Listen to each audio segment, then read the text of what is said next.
ਸਤਿ ਸ੍ਰੀ ਅਕਾਲ। ਤੁਸੀਂ ਦੇਖ ਰਹੇ ਹੋ ਤਖਤ ਪੰਜਾਬ। ਮੈਂ ਤੁਹਾਡੇ ਨਾਲ ਸੁਖਵਿੰਦਰ ਸਿੰਘ, ਮੇਰੇ ਨਾਲ ਉੱਗੇ ਸਿਆਸੀ ਮਾਹਰ ਪ੍ਰੋਫੈਸਰ ਮਨਜੀਤ ਸਿੰਘ ਮੌਜੂਦ ਨੇ। ਅੱਜ ਦਾ ਦਿਨ ਇਤਿਹਾਸਕ ਦਿਨ ਹੈ, 26 ਨਵੰਬਰ ਹੈ। ਕਿਸਾਨਾਂ ਨੂੰ ਦਿੱਲੀ ਰੂਹਾਂ ਤੇ ਬੈਠਿਆ, ਦਿੱਲੀ ਬਾਰਡਰਾਂ ਤੇ ਬੈਠਿਆ 1 ਸਾਲ ਹੋ ਚੁੱਕਿਆ। ਪੰਜਾਬ ਦੇ ਵਿੱਚ ਜਦੋਂ ਅੰਦੋਲਨ ਚੱਲਦਾ ਸੀ ਉਹ ਸਮੇਂ ਨੂੰ ਹਾਲੇ ਇਹਦੇ ਵਿੱਚ ਨਹੀਂ ਗਿਣਿਆ ਜਾਂਦਾ। ਉਹਨੂੰ ਗਿਣਿਆ ਜਾਵੇ ਤਾਂ ਤਕਰੀਬਨ 1.5 ਸਾਲ ਲਾ ਲਓ ਕਿ ਕਿਸਾਨ ਜਦੋਜਹਿਦ ਵਿੱਚ ਲੱਗੇ ਹੋਏ ਨੇ। ਸਰਕਾਰ ਕਿੱਥੇ ਪਹੁੰਚੀ, ਕੇਂਦਰ ਸਰਕਾਰ ਦੇ ਵਿੱਚ ਕੀ ਵਿਉਂਤਬੰਦੀਆਂ ਚੱਲ ਰਹੀਆਂ, ਸੜਕਾਂ ਦੇ ਉੱਤੇ ਰੌਣਕਾਂ ਜਿਹੜੀਆਂ ਉਹ ਤਸਵੀਰਾਂ ਲਗਾਤਾਰ ਸਾਹਮਣੇ ਆ ਰਹੀਆਂ ਨੇ ਕਿ ਕਿਸਾਨ ਉਸੇ ਜੋਸ਼ ਖਰੋਸ਼ ਦੇ ਨਾਲ ਵੀਰਾਂ ਕੱਤ ਕੇ ਉਧਰ ਨੂੰ ਜਾ ਰਹੇ ਨੇ ਬਾਰਡਰਾਂ ਵੱਲ ਨੂੰ। ਤੇ ਉੱਥੇ ਇੱਕ ਵੱਡਾ ਸਮਾਗਮ ਜਿਹੜਾ ਅੱਜ ਹੋਣਾ ਆ ਤਮਾਮ ਬਾਰਡਰਾਂ ਦੇ ਉੱਤੇ, ਸਿੰਘੂ ਬਾਰਡਰ, ਟਿੱਕਰੀ ਤੇ ਗਾਜ਼ੀਪੁਰ ਤੇ ਹੋਰ ਵੀ ਵੱਖ-ਵੱਖ ਥਾਵਾਂ ਤੇ ਜਿਹੜੇ ਕਿਸਾਨ ਉਧਰ ਨਹੀਂ ਜਾ ਸਕਦੇ ਉਹ ਇੱਥੇ ਪੰਜਾਬ ਦੇ ਵਿੱਚ ਜਿੱਥੇ ਜਿੱਥੇ ਉਹਨਾਂ ਨੇ ਆਪਣੇ ਮੋਰਚੇ ਗੱਡੇ ਨੇ ਉੱਥੇ ਜਸ਼ਨ ਮਨਾ ਰਹੇ ਨੇ। ਇਹਦੇ ਉੱਤੇ ਗੱਲਬਾਤ ਕਰਾਂਗੇ। ਨਾਲੋਂ ਨਾਲ ਗੱਲ ਹੋਏਗੀ ਪੰਜਾਬ ਦੀ ਸਿਆਸਤ ਦੀ। ਹੁਣ ਲੋਕ ਕਹਿਣਗੇ ਕਿ ਨਵਜੋਤ ਸਿੰਘ ਸਿੱਧੂ ਨਿਤ ਨਵਾਂ ਕੋਈ ਬਿਆਨ ਦਾਗ ਦਿੰਦੇ ਨੇ ਜਿਹਦੇ ਨਾਲ ਸਰਕਾਰ ਜਿਹੜੀ ਚੰਨੀ ਸਾਹਿਬ ਜਿਹੜੀ ਉਹਨਾਂ ਦੀ ਆਪਣੀ ਕਾਂਗਰਸ ਦੀ ਸਰਕਾਰ ਹੈ ਉਹਦੇ ਵਿੱਚ ਹਿਲਜੁਲ ਜਾਂ ਕਹਿ ਲਓ ਕਿ ਤੂਫਾਨ ਆ ਜਾਂਦਾ। ਪਰ ਸਿੱਧੂ ਸਾਹਿਬ ਜੋ ਕੁਝ ਕਹਿੰਦੇ ਨੇ ਕਿ ਐਸਟੀਐਫ ਦੀ ਰਿਪੋਰਟ ਕਿਉਂ ਨਹੀਂ ਖੁੱਲ ਰਹੀ, ਸਟੈਂਡ ਇੱਕ ਲੈ ਲਿਆ ਗਿਆ ਕਿ ਹੁਣ ਜਿਹੜਾ ਨਵਜੋਤ ਸਿੱਧੂ ਆਪਣੀ ਦੇਹ ਵੀ ਲਾਉਣ ਦੇ ਲਈ ਤਿਆਰ ਹੈ। ਭੁੱਖ ਹੜਤਾਲ ਕਹਿ ਲਓ ਕਿ ਉਹ ਕਰਨਗੇ ਸ਼ਾਇਦ। ਇਸ ਉੱਤੇ ਚੰਨੀ ਸਰਕਾਰ ਨੂੰ ਵੀ ਕਾਫੀ ਘੇਰਦੇ ਨੇ। ਦੂਜਾ ਇਹ ਕਿ ਦਲਿਤਾਂ ਦਾ ਮਸਲਾ ਉਹਨਾਂ ਨੇ ਚੁੱਕਿਆ ਕਿ ਉਹਨਾਂ ਨੂੰ ਪਲਾਟ ਕਿੰਨੇ ਕੁ ਦਿੱਤੇ ਗਏ ਕੈਪਟਨ ਸਾਹਿਬ ਦੇ ਵੇਲੇ। ਹੋਰ ਵੀ ਬਹੁਤ ਕੁਝ ਕਿਹਾ ਜਿਹੜਾ ਨਿਸ਼ਾਨੇ ਤੇ ਰਿਹਾ। ਪਰ ਇਹਦੇ ਨਾਲ ਪੰਜਾਬ ਦਾ ਖਜ਼ਾਨਾ ਕਿੱਥੇ ਭਰਦਾ ਉਹ ਇਹ ਵੀ ਦੱਸ ਰਹੇ ਨੇ, ਲਗਾਤਾਰ ਦੱਸਦੇ ਆਏ ਨੇ। ਚਰਚਾ ਨੂੰ ਅੱਗੇ ਵਧਾਉਣ ਦੀ ਜ਼ਰੂਰਤ ਹੈ। ਨਾਲੋਂ ਨਾਲ ਗੱਲ ਕੈਪਟਨ ਅਮਰਿੰਦਰ ਸਿੰਘ ਹੋਰਾਂ ਦੀ ਜੋ ਕੁਝ ਪਟਿਆਲਾ ਦੇ ਮੇਅਰ ਦੀ ਕੁਰਸੀ ਨੂੰ ਲੈ ਕੇ ਜਦੋਜਹਿਦ ਹੋਈ ਹੈ ਤੇ ਉਸ ਦੇ ਨਾਲ ਹੀ ਅਸੀਂ ਗੱਲ ਕਰਾਂਗੇ ਕਿ ਚੰਨੀ ਸਾਹਿਬ ਦਾ ਐਜ਼ ਏ ਮੁੱਖ ਮੰਤਰੀ ਜਿਸ ਤਰੀਕੇ ਦੇ ਨਾਲ ਵਿਰੋਧ ਹੋਇਆ, ਉਹ ਤਸਵੀਰਾਂ ਸਾਹਮਣੇ ਆਈਆਂ। ਜਿਹੜੇ ਬੇਰੁਜ਼ਗਾਰ ਨੇ ਜਾਂ ਜਿਨ੍ਹਾਂ ਨੂੰ ਲਾਰੇ ਲਾ ਦਿੱਤੇ ਗਏ ਕਿ ਤੁਹਾਨੂੰ ਅਸੀਂ ਨੌਕਰੀਆਂ ਦੇ ਉੱਤੇ ਰੱਖ ਕੇ ਕਿਤੇ ਨਾ ਕਿਤੇ ਫਿੱਟ ਕਰ ਲੈਣਾ, ਉਹ ਵਿਰੋਧ ਕਰ ਰਹੇ ਨੇ, ਅੱਜ ਵੀ ਕਰ ਰਹੇ ਨੇ ਤੇ ਉਹ ਲਗਾਤਾਰ ਕਰਨਗੇ ਕਿ ਜਦੋਂ ਤੱਕ ਉਹਨਾਂ ਦੀਆਂ ਮੰਗਾਂ ਨਹੀਂ ਮੰਨੀਆਂ ਜਾਂਦੀਆਂ। ਕੀ ਉਹ ਮੰਗਾਂ ਵਾਜਬ ਨੇ, ਇਹ ਵੀ ਸਵਾਲ ਉੱਠਦੇ ਨੇ। ਸਰਕਾਰ ਕਿਉਂ ਨਹੀਂ ਮੰਨਦੀ, ਕਿਵੇਂ ਮੰਨ ਸਕਦੀ ਹੈ, ਇਹ ਵੀ। ਸਵਾਗਤ ਹੈ ਤੁਹਾਡਾ ਪ੍ਰੋਫੈਸਰ ਸਾਹਿਬ। ਬਹੁਤ ਬਹੁਤ ਧੰਨਵਾਦ ਸੁਖਵਿੰਦਰ ਜੀ। ਸ਼ੁਕਰੀਆ ਪ੍ਰੋਫੈਸਰ ਸਾਹਿਬ। ਇੱਕ ਸਵਾਲ ਰਹਿ ਗਿਆ ਮੇਰਾ ਕਿ ਆਮ ਆਦਮੀ ਪਾਰਟੀ ਵਾਲਿਆਂ ਨੂੰ ਵੀ ਕਾਫੀ ਝਟਕਾ ਲੱਗ ਰਿਹਾ। ਜਿਹੜਾ ਰਾਏਕੋਟ ਤੋਂ ਐਮਐਲਏ ਨੇ ਉਹ ਕਾਂਗਰਸ ਵਿੱਚ ਸ਼ਾਮਲ ਹੋ ਗਏ। ਪਿੱਛੇ ਜੇ ਉਹਨਾਂ ਨੇ ਵਿਧਾਨ ਸਭਾ ਦੇ ਵਿੱਚ ਵੀ ਉਹ ਆਏ ਸੀ, ਉੱਥੇ ਹੀ ਉਹਨਾਂ ਨੇ ਕਹਿਤਾ ਸੀ ਕਿ ਆਮ ਆਦਮੀ ਤਾਂ ਚੰਨੀ ਸਾਹਿਬ ਹੀ ਨੇ। ਚਲੋ ਸ਼ੁਰੂਆਤ ਅੱਜ ਤੋਂ ਕਰੀਏ ਕਿ ਜਿਹੜਾ ਕਿਸਾਨਾਂ ਵੱਲੋਂ ਜਸ਼ਨ ਮਨਾਏ ਜਾ ਰਹੇ ਨੇ, ਕਿਸ ਤਰ੍ਹਾਂ ਦੀ ਰਿਪੋਰਟ ਹੈ? ਸਰਕਾਰ ਦੀ ਵਿਉਂਤਬੰਦੀ ਜਿਵੇਂ ਮੈਂ ਕਿਹਾ ਉਹ ਕਿਸ ਤਰ੍ਹਾਂ ਦੀ ਹੈ ਕੇਂਦਰ ਸਰਕਾਰ? ਕਿਸਾਨਾਂ ਦਾ ਜਿਹੜਾ ਜਸ਼ਨ ਆ, ਜਿੱਤ ਦਾ ਜਸ਼ਨ, ਤੇ ਅੱਗੇ ਵਿਉਂਤਬੰਦੀ, ਪਿਉਂਤੜੇਬਾਜ਼ੀ ਕਿ ਆਉਣ ਵਾਲੇ ਸਮੇਂ 'ਚ ਸਾਨੂੰ ਕਿਹੜੀ ਕਿਹੜੀ ਚੁਣੌਤੀ ਪੈ ਸਕਦੀ ਆ ਬਚੀਆਂ ਹੋਈਆਂ ਮੰਗਾਂ ਲਈ, ਇਹ ਸਾਰਾ ਕੁਝ ਅੱਜ ਟਿੱਕਰੀ ਤੇ ਸਿੰਘੂ ਤੇ ਗਾਜੀਪੁਰ ਬਾਰਡਰ ਦੇ ਉੱਤੇ ਦੱਸਿਆ ਜਾਊਗਾ। ਵੈਸੇ ਕੱਲ ਨੂੰ ਮੀਟਿੰਗ ਹੈਗੀ ਹੈ, ਉਹਦੇ 'ਚ ਫਾਈਨਲ ਫੈਸਲੇ ਲਏ ਜਾਣਗੇ ਸੰਯੁਕਤ ਕਿਸਾਨ ਮੋਰਚੇ ਦੀ ਮੀਟਿੰਗ 'ਚ। ਪਰ ਇਹ ਜਿਹੜਾ ਤੁਸੀਂ ਇੱਕ ਵਰ੍ਹੇਗੰਢ ਮਨਾ ਰਹੇ ਪੂਰੇ ਸਟਰਗਲ ਦੀ, ਇਹ ਇੱਕ ਆਪਣੇ ਆਪ 'ਚ ਆਜ਼ਾਦ ਭਾਰਤ ਦੇ ਵਿੱਚ ਨਵੀਂ ਮਾਈਲਸਟੋਨ ਆ, ਇੱਕ ਨਵਾਂ ਜਿਹਨੂੰ ਕਹਿੰਦੇ ਆ ਤੁਸੀਂ ਪੱਥਰ ਹੈਗਾ ਮੂਵਮੈਂਟਾਂ ਦੇ ਇਤਿਹਾਸ ਵਿੱਚ। ਤੁਸੀਂ ਸੋਚ ਕੇ ਦੇਖੋ, ਜਿੱਥੋਂ ਤੱਕ ਮੈਂ ਜਾਣਦਾ ਕੋਈ ਵੀ ਐਡਾ ਵੱਡਾ ਤੇ ਐਡਾ ਲੰਮੇ ਸਮੇਂ 'ਚ ਲਗਾਤਾਰ ਇਹੋ ਜਿਹੀ ਸਰਕਾਰ ਵਿਰੁੱਧ, ਜਿਹੜੀ ਕਿ ਇੰਨੀ ਅੱਖੜ ਸਰਕਾਰ, ਅਕੜੂ ਸਰਕਾਰ, ਹੈਂਕੜਬਾਜ਼, ਹਠੀ ਸਰਕਾਰ ਵਿਰੁੱਧ ਕਿਤੇ ਨਹੀਂ ਚੱਲਿਆ। ਔਰ ਉਹ ਚੱਲ ਕੇ ਜਿੱਤਿਆ। ਜਿਹੜੇ 3 ਕਾਲੇ ਕਾਨੂੰਨ ਸੀ ਉਹ ਵਾਪਸ ਕਰਾਏ, ਕਿੱਥੇ ਜਿੱਥੇ ਪਾਸ ਹੋਏ ਸੀ ਉੱਥੇ ਹੀ ਕਰਾਏ। ਜਿਹਨੂੰ ਕਹਿੰਦੇ ਆ ਵੀ ਹੁਣ ਮੇਰੇ ਮੂੰਹੋਂ ਕੋਈ ਵੱਧ ਨਹੀਂ ਗੱਲ ਨਿਕਲਣੀ ਚਾਹੀਦੀ ਕਿ ਪਾਰਲੀਮੈਂਟ ਦੇ ਅੰਦਰ ਹੀ ਪਾਸ ਹੋਏ ਤੇ ਪਾਰਲੀਮੈਂਟ ਦੇ ਅੰਦਰ ਹੀ ਦੁਬਾਰਾ ਉਹ ਕੱਲਾ ਕੱਲਾ ਪੇਸ਼ ਕਰਨਗੇ। ਕਿਹੜੇ ਮੂੰਹ ਨਾਲ ਪੇਸ਼ ਕਰਨਗੇ? ਕਿਵੇਂ, ਕਿੰਨੀ ਤੋਹੀਨ ਜਾਂ ਕਿੰਨੀ ਬੇਇੱਜ਼ਤੀ ਹੈ ਇਹ ਗੱਲ। ਪਰ ਅਜੇ ਵੀ ਉਹ ਮੰਨ ਨਹੀਂ ਰਹੇ। ਇਹ ਸਾਰੀਆਂ ਗੱਲਾਂ ਅੱਜ ਜਿਹੜਾ ਇਹਦਾ ਜਸ਼ਨ ਹੋਊਗਾ ਤੇ ਕੱਲ ਨੂੰ ਉਹਦੇ ਬਾਰੇ ਸਾਰੀ ਗੱਲਬਾਤ ਸਮੀਖਿਆ ਕਰਕੇ ਕਿ ਲੋਕਾਂ ਦਾ ਜੋਸ਼ ਕੀ ਆ, ਕਿਵੇਂ ਉਹ ਅੱਜ ਮਿਲੇ, ਸਾਰਾ ਕੁਝ ਹੋਇਆ ਤੇ ਅਗਲੀ ਪਿਉਂਤੜੇਬਾਜ਼ੀ ਉਸੇ ਤੇ ਹੋਊਗੀ। ਵੱਡੀ ਗਿਣਤੀ ਦੇ ਵਿੱਚ ਕੱਲ ਤੋਂ ਹੀ, ਪਰਸੋਂ ਤੋਂ ਹੀ ਲੋਕ ਵਹੀਰਾਂ ਕੱਤ ਕੇ ਦੋਵੇਂ ਬਾਰਡਰਾਂ ਤੇ ਜਾ ਰਹੇ ਸੀ ਪੰਜਾਬ ਦੇ। ਉਹਨਾਂ ਨੇ 24 ਤਰੀਕ ਨੂੰ ਪਹੁੰਚਣ ਲਈ ਕਿਹਾ ਸੀ ਲੀਡਰਾਂ ਨੇ, ਔਰ ਉਹ ਬਹੁਤ ਵੱਡੀ ਗਿਣਤੀ 'ਚ ਆਲਰੇਡੀ ਪਹੁੰਚ ਗਏ ਆ। ਔਰ ਅਸੀਂ ਸਵੇਰੇ ਖੁਦ ਉੱਥੇ ਪਹੁੰਚੇ ਹਾਂ ਸੁਖਵਿੰਦਰ, ਦੇਖਿਆ ਕਿ ਰਸਤੇ 'ਚ ਬਹੁਤ ਵੱਡੀ ਗਿਣਤੀ 'ਚ ਲੋਕ ਅਜੇ ਵੀ ਦਿੱਲੀ ਵੱਲ ਨੂੰ ਵੀ ਹੀਰਾਂ ਕੱਤ ਕੇ ਜਾ ਰਹੇ ਆ। ਹੋ ਸਕਦਾ ਅਸੀਂ ਟਿੱਕਰੀ ਬਾਰਡਰ ਤੇ ਨਾ ਪਹੁੰਚ ਪਾਈਏ ਕਿਉਂਕਿ ਉਹਨਾਂ ਦਾ ਆਪਸ ਵਿੱਚ ਕਾਫੀ ਫਰਕ ਆ। ਪਤਾ ਲੱਗਾ ਕਿ ਜੋਗਿੰਦਰ ਅਗਰਾਹਾਂ ਹੋਣੀ 7 ਏਕੜ ਦੀ ਸਟੇਜ ਦੇ ਵਿੱਚ ਵੱਡਾ ਇਕੱਠ ਉੱਥੇ ਰੈਲੀ ਕਰਨ ਜਾ ਰਹੇ ਆ। ਉੱਥੇ ਇੱਕ ਪੈਰਲ ਹੋਰ ਵੀ ਰੈਲੀ ਹੁੰਦੀ ਹੈ ਜਿਹੜੀ ਕਿ ਬਾਰਡਰ ਦੇ ਉੱਤੇ ਜਿਹੜੀ ਸਾਂਝੀ ਸਟੇਜ ਦੇ ਉੱਤੇ ਵੀ ਵੱਡਾ ਇਕੱਠ ਖਬਰਾਂ ਆ ਰਹੀਆਂ ਕਿ ਹੋ ਰਹੀਆਂ। ਇਹ ਬਿਲਕੁਲ ਹੀ ਸੈਲੀਬ੍ਰੇਸ਼ਨ ਹੋਣੀ ਚਾਹੀਦੀ ਆ, ਇਹ ਛੋਟੀ ਗੱਲ ਨਹੀਂ ਹੈ। ਇਹਦੇ ਵਿੱਚ ਬਹੁਤ ਸਾਰੇ ਮੀਡੀਆ, ਬਹੁਤ ਸਾਰੇ ਰਿਸਰਚਰ, ਬਹੁਤ ਸਾਰੇ ਕਹਾਣੀਕਾਰ, ਲੇਖਕ, ਸਾਰੇ ਹਰ ਕਿਸਮ ਦਾ ਬੰਦਾ ਜਮਾਵੜੇ ਵਿੱਚ ਸ਼ਾਮਿਲ ਆ ਕਿਉਂਕਿ ਕੱਲ ਨੂੰ ਜਦੋਂ ਉਹ ਗਵਾਹ ਆ ਇਸ ਸਾਰੀ ਮੂਵਮੈਂਟ ਦੇ, ਉਹ ਲਿਖਣਗੇ, ਆਪਣੇ ਬੱਚਿਆਂ ਨੂੰ ਪੜ੍ਹਾਉਣਗੇ, ਟੀਚਰ ਸਾਹਿਬਾਨ, ਹੋਰ ਐਕਟਿਵਿਸਟ, ਸੋ ਮਤਲਬ ਮੈਂ ਗਿਣ ਨਹੀਂ ਸਕਦਾ ਕਿ ਕਿੰਨੇ ਕਿੰਨੇ ਕਿਸਮ ਦੇ ਲੋਕ ਇਸ ਵੱਡੇ ਜਮਾਵੜੇ ਵਿੱਚ ਇਕੱਠੇ ਹੋਏ ਆ। ਨਾਲ ਹੀ ਜਿਹੜੀ ਸਭ ਤੋਂ ਅਗਲੀ ਗੱਲ ਹੈ ਕਿ ਇੱਥੇ ਭਾਸ਼ਣ ਸੁਣਨ ਤੋਂ ਬਾਅਦ ਇਹ ਤੇ ਸਾਰਾ ਅੰਦਾਜ਼ਾ ਹੋਊਗਾ ਕਿ ਕਿਹੜੀ ਕਿਹੜੀ ਕੀ ਗੱਲ ਕਹਿੰਦੇ ਆ, ਪਰ ਜੋ ਅਖਬਾਰਾਂ 'ਚ ਆਇਆ ਜਾਂ ਜੋ ਅਜੇ ਤੱਕ ਫੈਸਲਾ ਹੋਇਆ ਕਿ ਬਿਨਾਂ MSP ਵਾਪਸ ਕੀਤਿਆਂ, MSP ਦਾ ਕਾਨੂੰਨ ਬਣਵਾਇਆ ਬਿਨਾਂ ਉਹ ਘਰਾਂ ਨੂੰ ਵਾਪਸ ਨਹੀਂ ਜਾਣਗੇ। ਇਹ ਟਕੈਤ ਸਾਹਿਬ ਵੀ ਕਹਿੰਦੇ ਆ, ਰਾਜੇਵਾਲ ਵੀ, ਅਗਰਾਹਾਂ ਵੀ।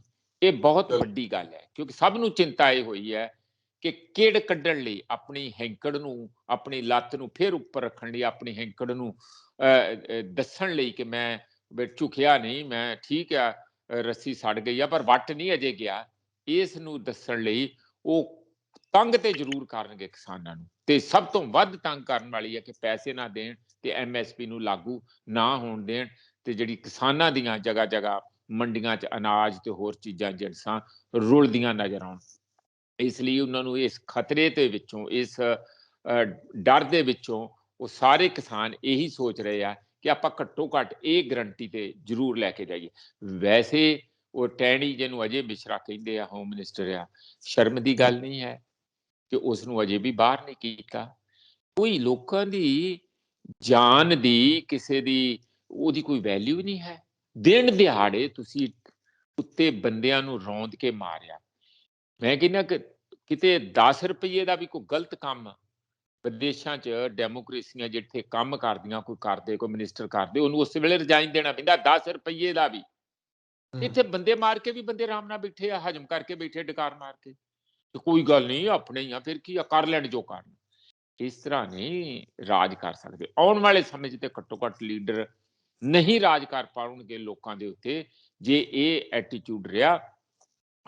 ਇਸ ਲਈ ਇਹ ਵੀ ਜ਼ਰੂਰੀ ਹੈ ਕਿ ਉਸ ਨੂੰ ਜੇ ਠੀਕ ਠਾਕ ਉੱਥੇ ਸਾਰੀ ਇਨਵੈਸਟੀਗੇਸ਼ਨ ਲਖੀਮਪੁਰ ਖੀਰੀ ਦੀ ਕਰਵਾਉਣੀ ਆ। ਹਾਲਾਂਕਿ ਸੁਪਰੀਮ ਕੋਰਟ ਨੇ ਰਿਟਾਇਰਡ ਜੱਜ ਜੈਨ ਸਾਹਿਬ ਦਾ ਵੀ ਨਿਯੁਕਤ ਕਰਤਾ, ਨਵੀਂ ਕਮੇਟੀ ਵੀ ਉੱਥੇ ਜਿਹੜੀ SIT ਨਵੀਂ ਆਪਣੀ ਵੱਲੋਂ ਸੁਪਰੀਮ ਕੋਰਟ ਨੇ ਨਿਯੁਕਤ ਕੀਤੀ ਹੈ, ਪਰ ਉਹ ਸਾਰੇ ਹੀ ਫੁੱਲੀ ਤੌਰ ਤੇ ਕੰਮ ਤਾਂ ਹੀ ਕਰ ਪਾਉਣਗੇ, ਇੱਕ ਸੰਪੂਰਨ ਜਿਹੜਾ ਸਾਰਾ ਕਾਨੂੰਨ ਨੂੰ ਲਾਗੂ ਤਾਂ ਹੀ ਕਰ ਪਾਉਣਗੇ ਜੇ ਹੋਮ ਮਿਨਿਸਟਰ ਪਰਾਂ ਹਟਦਾ। ਪਰ ਇਸ ਗੱਲ ਲਈ ਵੀ ਦਬਾਅ ਪਾਉਣਾ ਪਊਗਾ, ਪਰ ਅਜੇ ਦੇਖਣ ਨੂੰ ਇਹ ਮਿਲ ਰਿਹਾ ਕਿ ਅਮਿਤ ਸ਼ਾਹ ਤੇ ਮੋਦੀ ਐਨ ਉਹਨੂੰ ਅਜੇ ਗਲੇ ਲਾਏ ਬੈਠੇ ਆ। ਇਹ ਇੱਕ ਅਤੀ ਅਫਸੋਸ ਵਾਲੀ ਗੱਲ ਹੈ। ਤੁਸੀਂ ਦੇਖਿਓ ਕਿ ਪਾਰਲੀਮੈਂਟ ਜਿਹੜੀ 29 ਤੋਂ ਸ਼ੁਰੂ ਹੋ ਰਹੀ ਹੈ ਉਹਦੇ 'ਚ ਇਹ ਸਾਰੀਆਂ ਗੱਲਾਂ ਧੜੱਲੇ ਨਾਲ ਸਾਹਮਣੇ ਆਉਣਗੀਆਂ ਕਿਉਂਕਿ UP ਇਸ ਵੇਲੇ ਸਭ ਤੋਂ ਮਹਾਂਭਾਰਤ ਦਾ ਯੁੱਧ ਜਿਹੜਾ ਉਹ ਕੁਰੂਕਸ਼ੇਤਰਾ ਨਹੀਂ ਹੈਗਾ, ਉਹ UP ਹੀ ਹੈਗਾ ਇਸ ਵੇਲੇ। ਤੇ UP 'ਚ ਕਿਉਂਕਿ ਹੰਨੇ ਬੰਨੇ ਦੀ ਆਰ ਪਾਰ ਦੀ ਲੜਾਈ ਹੈਗੀ। ਜੇ UP 'ਚ ਕਸਾਰਾ ਲੱਗ ਗਿਆ ਤੇ ਫਿਰ ਇਹ 2024 ਤੱਕ ਮੋਦੀ ਨਹੀਂ ਪਹੁੰਚਦਾ। ਜੇ ਇੱਥੇ ਕਰ ਗਏ ਕੁਛ ਨਾ ਕੁਛ, ਮਤਲਬ ਭੱਜੀ ਟੁੱਟੀ ਵੀ ਸਰਕਾਰ ਬਣਾ ਗਏ, ਤਾਂ ਫਿਰ ਇਹ ਉਮੀਦ ਲਾ ਸਕਦੇ ਆ ਕਿ ਰਿੜਦੇ ਖਿੜਦੇ 2024 ਤੱਕ ਪਹੁੰਚ ਸਕਦੇ। ਇਸ ਗੱਲ ਦਾ ਅਹਿਸਾਸ ਕਿਸਾਨਾਂ ਨੂੰ ਵੀ ਹੈ, ਇਸ ਗੱਲ ਦਾ ਪਤਾ ਮੋਦੀ ਨੂੰ ਤੇ ਅਮਿਤ ਸ਼ਾਹ ਨੂੰ ਵੀ ਹੈ, ਇਸ ਗੱਲ ਦਾ ਪਤਾ RSS ਨੂੰ ਵੀ ਹੈ। ਇਸ ਲਈ ਦੋਵੇਂ ਧਿਰਾਂ ਇਹ ਵੀ ਸੋਚਦੀਆਂ ਆ ਕਿ ਕਿਤੇ ਨਾ ਕਿਤੇ ਜੇ ਇਸੇ ਹੀ ਹੱਲੇ ਦੇ ਵਿੱਚ BJP ਦਾ ਜਿਹੜੀ ਇਹ ਹੈਂਕੜ ਥੋੜੀ ਟੁੱਟ ਜਾਏ, ਉਹ ਨਰਮ ਹੋ ਜਾਣ ਔਰ ਲੋਕਾਂ ਦੇ ਜਿਹੜੇ ਦੁੱਖੜੇ ਆ ਉਹ ਸੁਣਨ ਲਈ ਤਿਆਰ ਹੋ ਜਾਣ, ਉਹ ਵੀ ਕਿਸਾਨ ਜਿਹੜੇ ਆ ਉਹ ਲਗਾਤਾਰ ਇਸ ਮੂਵਮੈਂਟ ਦੇ ਅੰਦਰ ਸੋਚ ਰਹੇ ਆ। ਹੋਰ ਵੀ ਛੋਟੀਆਂ ਗੱਲਾਂ ਆ, ਜਿਵੇਂ ਕਾਨੂੰਨ ਆ, ਪੋਲਿਊਸ਼ਨ ਤੇ ਕਾਨੂੰਨ ਆ, ਉਹ ਵਾਪਸ ਕਰਾਉਣਾ ਆ। ਜੇ ਇਸ ਤਰ੍ਹਾਂ ਬਿਜਲੀ ਦਾ ਜਿਹੜਾ ਇਲੈਕਟ੍ਰਿਸਿਟੀ ਐਕਟ ਜਿਹੜਾ ਨਵਾਂ ਬਣਾਉਂਦੇ, ਜਿਸ 'ਚ ਮੀਟਰ ਮੂਟਰ ਲਾ ਕੇ ਸਬਸਿਡੀ ਖਤਮ ਕਰਨਾ ਚਾਹੁੰਦੇ ਆ, ਉਸ ਨੂੰ ਖਤਮ ਕਰਾਉਣਾ। ਇਹ ਗੱਲਾਂ ਤੇ ਈਜ਼ੀਲੀ ਹੋ ਜਾਣਗੀਆਂ। ਸਾਰਾ ਦੋ ਗੱਲਾਂ ਜਿਹੜੀਆਂ ਸਭ ਤੋਂ 6 ਮੰਗਾਂ ਚੋਂ ਇੰਪੋਰਟੈਂਟ ਆ, ਇੱਕ ਹੋਮ ਮਿਨਿਸਟਰ ਨੂੰ ਪਰਾਂ ਹਟਾਉਣਾ ਤਾਂ ਕਿ ਉਹਨਾਂ ਪਰਿਵਾਰਾਂ ਨਾਲ ਇਨਸਾਫ ਹੋ ਸਕੇ। ਅਸੀਂ ਇੰਜ ਨਹੀਂ ਕਰ ਸਕਦੇ ਕਿ ਹੁਣ ਮੰਗਾਂ ਮੰਨੀਆਂ ਗਈਆਂ ਤੇ ਆਪਾਂ ਜਿਹੜੇ ਸਾਡੇ ਜੁਝਾਰੂ ਸਾਥੀਆਂ ਨੇ ਆਪਣੀਆਂ ਕੁਰਬਾਨੀਆਂ ਦਿੱਤੀਆਂ ਉਹਨੂੰ ਅਸੀਂ ਇੰਨੀ ਛੇਤੀ ਭੁੱਲ ਜਾਈਏ। ਮੈਂ ਤੇ ਇਹ ਵੀ ਕਿਹਾ ਸੀ, ਤੁਹਾਨੂੰ ਯਾਦ ਹੋਣਾ ਸੁਖਵਿੰਦਰ, ਕਿ ਉੱਥੇ ਜ਼ਮੀਨ ਖਰੀਦ ਕੇ ਇੱਕ ਵੱਡੀ ਉਹਨਾਂ ਦੀ ਯਾਦਗਾਰ ਬਣਨੀ ਚਾਹੀਦੀ ਹੈ, ਜਿੱਥੇ ਐਜੂਕੇਸ਼ਨਲ ਇੰਸਟੀਟਿਊਸ਼ਨ ਵੀ ਬਣਨ, ਜਿੱਥੇ ਖੇਡਾਂ ਦਾ ਵੀ ਜਗ੍ਹਾ ਹੋਏ, ਜਿੱਥੇ ਲਾਇਬ੍ਰੇਰੀ ਵੀ ਬਣੇ, ਜਿੱਥੇ ਉਹਨਾਂ ਦੇ ਬੁੱਤ ਵੀ ਲੱਗਣ, ਔਰ ਜਿੱਥੇ ਹਰ ਸਾਲ ਇਕੱਠ ਵੱਠ ਵੀ ਹੋਵੇ। ਜੇ ਭਾਵੇਂ ਭਲੇ 6 ਮਹੀਨਿਆਂ ਬਾਅਦ ਹੋਏ ਜਾਂ ਘੱਟੋ ਘੱਟ ਇੱਕ ਵਾਰੀ ਸਾਲ 'ਚ ਇਕੱਠ ਹੋਵੇ।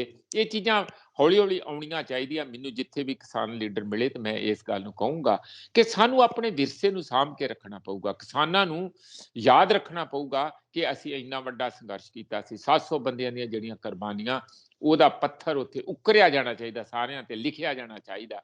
ਇਹ ਲਖੀਮਪੁਰ ਖੀਰੀ 'ਚ ਵੀ ਹੋਣਾ ਚਾਹੀਦਾ, ਸਿੰਘੂ ਬਾਰਡਰ ਤੇ ਵੀ ਹੋਣਾ ਚਾਹੀਦਾ, ਟਿੱਕਰੀ ਤੇ ਵੀ, ਗਾਜ਼ੀਪੁਰ ਤੇ ਵੀ। ਇਸ ਗੱਲ ਦਾ ਵੀ ਸਾਨੂੰ ਸੋਚਣਾ ਪਊਗਾ ਕਿ ਅਸੀਂ ਆਉਣ ਵਾਲੀਆਂ ਪੀੜ੍ਹੀਆਂ ਲਈ ਕਿਹੜੀ ਨਿਸ਼ਾਨਦੇਹੀ ਛੱਡ ਕੇ ਜਾਵਾਂਗੇ ਕਿ ਇੱਥੇ ਕਦੀ ਐਡੇ ਵੱਡਾ ਲੰਬੇ ਸੰਘਰਸ਼ ਤੋਂ ਬਾਅਦ ਐਡੀ ਵੱਡੀ ਹੈਂਕੜਬਾਜ਼ ਸਰਕਾਰ ਨੂੰ ਅਸੀਂ ਝੁਕਾਇਆ ਸੀ। ਇਸ ਲਈ ਮੈਂ ਤੇ ਇਹੀ ਗੱਲ ਕਹੂੰਗਾ ਕਿ ਇੱਕ ਨਵਾਂ ਮੋੜ ਅੱਜ ਇਸ ਵੱਡੇ ਇਕੱਠ ਦੇ ਵਿੱਚ ਇਸ ਸਾਰੀ ਮੂਵਮੈਂਟ ਨੂੰ ਮਿਲਣ ਜਾ ਰਿਹਾ, ਜਿਹਦੇ ਵਿੱਚ ਪਹਿਲਾ ਡੰਡਾ ਜਿਹੜਾ ਆਪਾਂ ਪਹਿਲੀ ਕਾਮਯਾਬੀ ਵੱਡੀ ਹਾਸਲ ਕਰ ਲਈ ਹੈ, ਜਿੱਥੇ ਉਸਦੇ ਜਸ਼ਨ ਹੋਣਗੇ ਤੇ ਇੱਥੇ ਲੀਡਰਾਂ ਵੱਲੋਂ ਨਵੇਂ ਅਹਿਦ ਤੇ ਨਵਾਂ ਹੋਮਵਰਕ ਵੀ ਸਾਡੇ ਕਿਸਾਨ ਵੀਰਾਂ ਨੂੰ ਤੇ ਜਨਤਾ ਜਨਾਰਦਨ ਨੂੰ ਦਿੱਤਾ ਜਾਊਗਾ। ਬਿਲਕੁਲ ਬਿਲਕੁਲ। ਮੇਰੇ ਹਿਸਾਬ ਨਾਲ ਜਿਹੜੇ ਲੋਕ ਪ੍ਰੋਫੈਸਰ ਸਾਹਿਬ ਇਹ ਸਵਾਲ ਕਰਦੇ ਨੇ ਕਿ ਕਿਸਾਨ ਹੁਣ ਜੇ ਮੋਦੀ ਸਾਹਿਬ ਨੇ ਕਹਿ ਦਿੱਤਾ ਕਿ ਖੇਤੀ ਕਾਨੂੰਨ ਰੱਦ ਹੋ ਜਾਣਗੇ ਤੇ ਉਹ ਕੇਂਦਰੀ ਕੈਬਨਿਟ ਦੇ ਵਿੱਚ ਵੀ ਮੋਹਰ ਲੱਗ ਗਈ ਆ, ਤੇ ਉਹ ਉੱਥੋਂ ਵਾਪਸ ਕਿਉਂ ਨਹੀਂ ਮੁੜਦੇ, ਜਾਂ ਕਿਸਾਨਾਂ ਨੂੰ ਬਾਰਡਰ ਹੁਣ ਖਾਲੀ ਕਰ ਦੇਣੇ ਚਾਹੀਦੇ ਨੇ। ਉਹਨਾਂ ਨੂੰ ਇਸ ਸਵਾਲ ਦਾ ਇਹਦੇ ਵਿੱਚੋਂ ਜਵਾਬ ਤਸੱਲੀ ਬਖਸ਼ ਮਿਲ ਗਿਆ ਹੋਵੇਗਾ ਕਿ ਆਖਰਕਾਰ ਗੱਲ ਕਿੱਥੇ ਖੜੀ ਆ। ਹੁਣ ਅਗਲੀ ਗੱਲ ਪ੍ਰੋਫੈਸਰ ਜੀ, ਮੈਂ ਸਿਆਸਤ ਤੋਂ ਕਰਾਂ ਕਿ ਇੱਧਰ ਪੰਜਾਬ ਦੀ ਸਿਆਸਤ ਦੇ ਵਿੱਚ ਕੈਪਟਨ ਸਾਹਿਬ ਕਹਿੰਦੇ ਕਿ ਮੋਦੀ ਸਾਹਿਬ ਮੇਰੇ ਲਈ ਪ੍ਰਚਾਰ ਕਰਨ ਤੇ ਮੈਂ ਉਹਨਾਂ ਦੇ ਲਈ ਤਿਆਰ ਆ। ਇਹਨੂੰ ਕਿਸ ਤਰ੍ਹਾਂ ਦੇਖਿਆ ਜਾਵੇ? ਇੱਕ ਪਾਸੇ ਤਾਂ ਇੱਧਰ ਜੋ ਪਟਿਆਲੇ ਦੇ ਵਿੱਚ ਹੋਇਆ ਉਹ ਵੀ ਖਬਰ ਨਾਲ ਜੁੜਦੀ ਆ ਕਿ ਕਾਫੀ ਜਿਹੜਾ ਜੱਦੋਜਹਿਦ ਕਰਨੀ ਪਈ ਮੇਅਰ ਦੀ ਕੁਰਸੀ ਨੂੰ ਬਚਾਉਣ ਦੇ ਲਈ। ਹਾਲਾਂਕਿ ਬ੍ਰਹਮਿੰਦਰਾ ਹੋਰੀ ਕਹਿੰਦੇ ਕਿ ਅਸੀਂ ਸਸਪੈਂਡ ਕਰ ਦਿੱਤਾ ਮੌਜੂਦਾ ਮੇਅਰ ਨੂੰ। ਕਾਫੀ ਜਿਹੜੀ ਤਰਲੋ ਮੱਛੀ ਹੋ ਰਹੇ ਨੇ, ਕਹਿ ਲਓ ਕਿ ਕੈਪਟਨ ਸਾਹਿਬ ਸਿਆਸਤ ਦੇ ਵਿੱਚ ਸਰਗਰਮ ਰਹਿਣ ਦੇ ਲਈ। ਸੁਖਵਿੰਦਰ, ਮੈਂ ਨਾ ਬਹੁਤ ਸਾਰੇ ਲੋਕਾਂ ਦਾ ਰਾਜਨੀਤਿਕ ਆਤਮ ਹੱਤਿਆ ਹੁੰਦੀ ਦੇਖੀ ਆ। ਉਹਨਾਂ ਨੇ ਮਿਹਨਤ ਕੀਤੀ ਕਿ ਉਹ ਸੱਤਾ ਤੋਂ ਬਾਹਰ ਹੋ ਜਾਣ ਜਾਂ ਉਹ ਮੁੜ ਕੇ ਕਾਹੇ ਜੋਗੇ ਨਾ ਰਹਿਣ। ਮੈਂ ਨਾਂ ਨਹੀਂ ਲਊਂਗਾ, ਚੰਗਾ ਨਹੀਂ ਲੱਗਦਾ। ਸਾਡੇ ਪੰਜਾਬ ਦੇ ਵਿੱਚ ਵੀ ਇਹੋ ਜਿਹੇ ਕੁਝ ਨਾਮੀ ਖਾਮੀ ਹੈਗੇ ਬੰਦੇ। ਉਹ ਉਹਨਾਂ ਨੂੰ ਹੁਣ ਕੋਈ ਵੀ ਪਾਰਟੀ ਚੱਜ ਨਾਲ ਮੂੰਹ ਨਹੀਂ ਲਾਉਂਦੀ, ਜੇ ਲਾਉਂਦੀ ਵੀ ਆ ਮਿੰਤ ਤਰਲਾ ਮਾਨ ਕੇ ਉਹਨਾਂ ਨੂੰ ਬੈਕ ਬੈਂਚ ਦੇ ਉੱਤੇ ਬਿਠਾ ਦਿੰਦੇ। ਪਰ ਇੱਕ ਰਜਵਾੜੇ ਪਰਿਵਾਰ ਦੇ ਵਿੱਚੋਂ ਜਿਹੜੇ ਮਹਿਲਾਂ 'ਚ ਰਹਿੰਦੇ ਆ, 35 ਏਕੜ ਦੇ ਵਿੱਚ ਉਹਨਾਂ ਦਾ ਇੱਕ ਘਰ ਆ। ਇੱਥੇ ਤਾਂ ਮੈਂ ਦੇਖਣ ਨਹੀਂ ਗਿਆ ਕਿਉਂਕਿ ਪੁਲਿਸ ਬੜੀ ਹੁੰਦੀ ਸੀ। ਸਿਸਮਾ ਵਾਲਾ ਅਸੀਂ ਨਵਾਂ ਮਹਿਲ ਅਜੇ ਦੇਖ ਨਹੀਂ ਸਕੇ। ਹੋਰ ਇਹੋ ਜਿਹੀ ਲਗੇਸੀ ਜਿੱਧਰ ਉਧਰ ਇੰਨੀਆਂ ਜਾਇਦਾਦਾਂ, ਰਾਜੇ ਮਹਾਰਾਜੇ ਜੋ ਵੀ ਕਰਦੇ ਰਹੇ। ਹੁਣ ਉਹ ਤੁਸੀਂ ਦੇਖੋ ਕਿ ਤਰਲੋ ਮੱਛੀ ਜੁੱਤੀਆਂ ਘਸੀਟਦੇ, ਪੱਗ ਨੂੰ ਰੋਲਦੇ ਫਿਰਦੇ ਆਪਣੀ ਨੂੰ। ਤੁਸੀਂ ਦੇਖੀਆਂ ਵੀਡੀਓ ਕਿ ਕਿਵੇਂ ਇੱਕ ਮਹਾਰਾਜਾ ਜਿਹੜਾ ਐਮਐਲਏ ਤੇ ਮਿਨਿਸਟਰਾਂ ਨੂੰ ਨਹੀਂ ਸੀ ਮਿਲਣ ਦਿੰਦਾ, ਆਪਣੀ ਪਾਰਟੀ ਦੇ ਪ੍ਰਧਾਨ ਨੂੰ ਨਹੀਂ ਸੀ ਮਿਲਦਾ, ਬਾਹਰ ਬਿਠਾ ਕੇ ਰੱਖਦਾ ਸੀ 2-2 3-3 ਘੰਟੇ। ਉਹ ਇੱਕ ਛੋਟੀ ਜੀ ਨਗਰ ਨਿਗਮ ਦੀ ਜਿਹੜੀ ਕੌਂਸਲ ਹੈਗੀ, ਉਸ ਦੇ ਮੇਅਰ ਨੂੰ ਬਚਾਉਣ ਲਈ ਧੱਕੇ ਖਾਂਦਾ ਫਿਰਦਾ ਉੱਥੇ ਸਾਰੀ ਜਗ੍ਹਾ।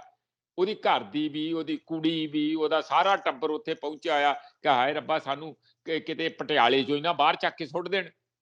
ਕਿ ਕਿਤੇ ਕੁਦਰਤੀ ਹੈ ਕਿ ਜਿਹੜੀ ਮਿੰਨੀ ਸਰਕਾਰ ਬਚੀ, ਆਪਣੀ ਚੀਫ ਮਿਨਿਸਟਰੀ ਤੇ ਗਈ, ਹੁਣ ਜਿਹੜੀ ਪਟਿਆਲੇ ਦੀ ਨਿਗਮ ਦੀ ਛੋਟੀ ਮਿਨਿਸਟਰੀ ਆ, ਬਿੱਟੂ ਕੋਈ ਕਹਿੰਦੇ ਆ ਉਹਦਾ ਜਿਹੜਾ ਮੇਅਰ ਹੈ, ਉਸ ਨੂੰ ਬਚਾਉਣ ਲਈ ਸਾਰਾ ਟੱਬਰ ਲੱਗਾ ਹੋਇਆ। ਕਦੀ ਕੋਈ ਇਹੋ ਜਿਹੀ ਬੁਰੀ ਹਾਲਤ ਕਿਸੇ ਦੀ ਦੇਖੀ ਸੀ? ਇਹ ਤੇ ਬਹਾਦਰ ਸ਼ਾਹ ਜ਼ਫਰ ਦੀ ਵੀ ਇੰਨੀ ਮਾੜੀ ਹਾਲਤ ਨਹੀਂ ਸੀ ਦੇਖੀ। ਤੇ ਜਿਹੜੇ ਅਖੀਰਲੇ ਦਿਨਾਂ ਦੇ ਵਿੱਚ, ਤੇ ਇਸ ਕਰਕੇ ਮੈਨੂੰ ਜਿੱਥੇ ਮੈਂ ਸੋਚਦਾ ਆ ਕਿ ਕੈਪਟਨ ਸਾਹਿਬ ਨੂੰ ਇਹ ਸੋਚਣਾ ਚਾਹੀਦਾ ਕਿ ਉਹ ਆਪਣੀ ਇੱਜ਼ਤ ਤੇ ਆਪਣੀ ਪਗੜੀ ਨੂੰ ਦਾਗ ਕਿਵੇਂ ਲੱਗਣ ਤੋਂ, ਪਗੜੀ ਰੋਲਣ ਤੋਂ ਕਿਵੇਂ ਬਚਾਉਣਾ, ਇਹ ਉਹ ਸੋਚਣ। ਪੂਰਾ ਪਰਿਵਾਰ ਪ੍ਰਨੀਤ ਨੂੰ ਪਹਿਲਾਂ ਹੀ ਨੋਟਿਸ ਦੇ ਦਿੱਤਾ, ਕਿਉਂਕਿ ਪ੍ਰਨੀਤ ਕਹਿੰਦੀ ਮੈਂ ਆਪਣੇ ਹਸਬੈਂਡ ਨਾਲ ਖੜਾ। ਜਿਹੜਾ ਹਸਬੈਂਡ ਹੈ ਉਹ ਪਤਾ ਨਹੀਂ ਕਿਹਦੇ ਨਾਲ ਖੜਾ, ਪਰ ਤੂੰ ਖੜੀ ਆ ਕਿਉਂਕਿ ਆਪਣੇ ਟੱਬਰ ਨੂੰ ਚਲਾਉਣ ਲਈ, ਹੈ ਨਾ। ਇਸ ਲਈ ਠੀਕ ਹੈ, ਚੰਗੀ ਗੱਲ ਹੈ। ਅਸੀਂ ਤਾਂ ਕਹਿੰਦੇ ਪ੍ਰਨੀਤ ਕੌਰ ਕੋਲ ਹੀ ਰਹਿਣਾ ਚਾਹੀਦਾ ਵਾ, ਕੈਪਟਨ ਸਾਹਿਬ ਨੂੰ ਉੱਥੇ ਹੁਣ ਪਟਿਆਲੇ ਸ਼ਿਫਟ ਕਰ ਜਾਣਾ ਚਾਹੀਦਾ, ਇੱਥੇ ਕਿਰਾਏ ਤੇ ਦੇ ਦੇਣ ਜਾਂ ਚੰਨੀ ਨੂੰ ਦੇ ਦੇਣ ਕੁਛ ਦੇਰ, ਮਤਲਬ ਠੀਕ ਹੈ, ਉਹ ਵੀ ਥੋੜਾ ਆਪਣਾ ਆਰਾਮ ਨਾਲ ਕੱਟ ਲੈਣਗੇ। ਉਹ ਬਿਨਾਂ ਛੱਤ ਤੋਂ ਘਰ 'ਚ ਰਹੇ ਬੜੀ ਦੇਰ, ਤੇ ਮਹਿਲ ਦੀਆਂ ਥੋੜਾ ਜਿਹਾ ਹਵਾ 'ਚ ਕਿਹੜੀ ਮਾੜੀ ਗੱਲ ਹੈ, ਰਹਿਣ ਦੇਣ ਇੱਥੇ ਉਹਨਾਂ ਨੂੰ ਨਾ, ਕਿਉਂਕਿ ਦੋ ਜਗ੍ਹਾ ਤੇ ਬੰਦਾ ਨਹੀਂ ਇਕੱਠਾ ਰਹਿ ਸਕਦਾ ਨਾ, ਇੱਕੋ ਜਗ੍ਹਾ ਰਹੂਗਾ। ਕਹਿਣ ਦਾ ਮੇਰਾ ਮਤਲਬ ਇਹੀ ਹੈ ਕਿ ਇਹ ਜਿਹੜਾ ਪੂਰਾ ਪਰਿਵਾਰ ਹੈਗਾ, ਉਸ ਦੀ ਇਸ ਵੇਲੇ ਇੰਨਾ ਸੰਕਟ ਆ ਗਿਆ ਕਿ ਉਹ ਕੱਲਾ ਮਰੂ ਕਰਦਾ ਫਿਰਦਾ। ਨਹੀਂ, ਬੁਰੀ ਹਾਲਤ ਆ ਨਾ। ਤੁਸੀਂ ਪ੍ਰਨੀਤ ਨੂੰ ਵੀ ਵਿੱਚੇ ਕਰ ਲਿਆ, ਉਹਨੂੰ ਵੀ ਕਰ ਲਿਆ, ਕੁੜੀ ਨੂੰ ਵੀ ਕਰ ਲਿਆ, ਔਰ ਜਵਾਈ ਨੂੰ ਵੀ ਕਰ ਲਿਆ, ਮੁੰਡੇ ਦਾ ਵੀ ਨਾਂ ਵਿੱਚ ਆਉਂਦਾ। ਇਹ ਜਿਹੜਾ ਸਾਰਾ ਪਿਓਤੜਾ ਇਹ ਲੈ ਰਹੇ ਆ, ਜਿਹੜੀ ਪੋਲਿਟਿਕਸ ਸਾਰੀ ਕਰ ਰਹੇ ਆ ਇਸ ਵੇਲੇ, ਇਹ ਪੋਲਿਟਿਕਸ ਬਲੈਕਮੇਲ, ਇਹਨਾਂ ਦਾ ਇਹ ਪਪੇਟ ਬਣ ਗਏ ਆ। ਇਹ ਉਹਨਾਂ ਦੇ ਨੱਚਣ ਵਾਲੀ ਪਪੇਟ ਆ, ਪੁਤਲੀ ਹੈ ਇਹ, ਕਠਪੁਤਲੀ ਦੇ ਤੌਰ ਤੇ ਪੂਰਾ ਟੱਬਰ, ਤੇ ਇਹਦੀ ਡੋਰ ਆ ਅਮਿਤ ਸ਼ਾਹ ਕੋ ਤੇ ਮੋਦੀ ਕੋ। ਉਹ ਜਦੋਂ ਐ ਬਟਨ ਦੱਬਦੇ ਆ, ਇੱਥੇ ਫਟ ਇਹ ਨੱਚਦੇ, ਉਸੇ ਤਰੀਕੇ ਨਾਲ ਤਾਲ ਆਪਣਾ ਕੱਢਦੇ ਆ। ਹੁਣ ਜਿਹੜਾ ਇਹ ਤਾਲ ਕੱਢਿਆ ਕਿ ਮੈਂ ਉੱਤਰਾਖੰਡ ਔਰ ਯੂਪੀ ਦੇ ਵਿੱਚ ਪੰਜਾਬੀਆਂ ਨੂੰ ਐਡਰੈਸ ਕਰਨ ਚਾਹੂੰਗਾ ਰੈਲੀਆਂ, ਤੇ ਮੈਂ ਕਾਂਗਰਸ ਦੀ ਜੜ ਖਾੜ ਦੂੰਗਾ। ਕਾਂਗਰਸ ਉੱਥੇ ਕਿੱਥੇ ਹੈ? ਉੱਥੇ ਤੇ ਹੈ ਹੀ ਦੋ ਹੀ ਜਗ੍ਹਾ ਬੀਜੇਪੀ ਹੈ। ਕਿਹਦੀ ਜੜ ਖਾੜਨੀ? ਜਾ ਕੇ ਤੇ ਦੇਖਿਓ, ਕਿਤੇ ਆਪਣੀ ਨਾ ਜੜ ਖਾੜ ਲਿਓ। ਉੱਥੇ ਲੋਕਾਂ ਦਾ ਯੂਪੀ ਦੇ ਵਿੱਚ ਤੇ ਤੇਵਰ ਇੰਨੇ ਤਿੱਖੇ ਆ, ਬੀਜੇਪੀ ਨੂੰ ਤੱਤੇ ਚਿਮਟੇ ਨਾਲ ਨਹੀਂ ਛੂਹਣਾ ਚਾਹੁੰਦੇ। ਤੁਸੀਂ ਉੱਥੇ ਕਿਹੜਾ ਏਡਾ ਨਵਾਂ ਮੰਤਰ ਪੜਾ ਦੋਗੇ ਕਿ ਪੰਜਾਬੀਆਂ ਦੀਆਂ ਵੋਟਾਂ ਬੀਜੇਪੀ ਨੂੰ ਪਵਾ ਦੋਗੇ? ਤੁਸੀਂ ਆਪਣੀ ਇੱਜ਼ਤ ਬਚਾਓ, ਕਰਦੇ ਕੀ ਫਿਰਦੇ ਹੋ ਤੁਸੀਂ? ਰੁਲਦੀ ਆ, ਰੋਜ਼ ਰੁਲੀ, ਅੱਜ ਵੀ ਰੁਲੀ ਆ। ਤੇ ਇਹਨਾਂ ਨੇ ਲੋਕਾਂ ਦਾ ਕੀ ਕਰਨਾ, ਇਹ ਆਪਣਾ ਹੀ ਕਰ ਲੈਣ ਤੇ ਠੀਕ ਹੈ। ਦੂਜੀ ਗੱਲ, ਮੈਂ ਹੈਰਾਨ ਆ ਕਿ ਜੇ ਤੁਸੀਂ ਜਾਣਾ ਤੇ ਸਿੱਧੇ ਤੌਰ ਤੇ ਚਲੇ ਜਾਓ। ਕਹਿੰਦੇ ਆ ਕਿ ਮੇਰੀ ਜਿਹੜੀ ਪਾਰਟੀ ਜਾਂ ਸਾਡਾ ਜਿਹੜਾ ਫਰੰਟ ਬਣੂ ਬੀਜੇਪੀ ਨਾਲ, ਮੈਂ ਬੇਨਤੀ ਕਰਦਾ ਕਿ ਪ੍ਰਧਾਨ ਮੰਤਰੀ ਆ ਕੇ ਸਾਨੂੰ ਥਾਪੜਾ ਦੇ ਕੇ ਜਿਤਾ ਕੇ ਜਾਣ।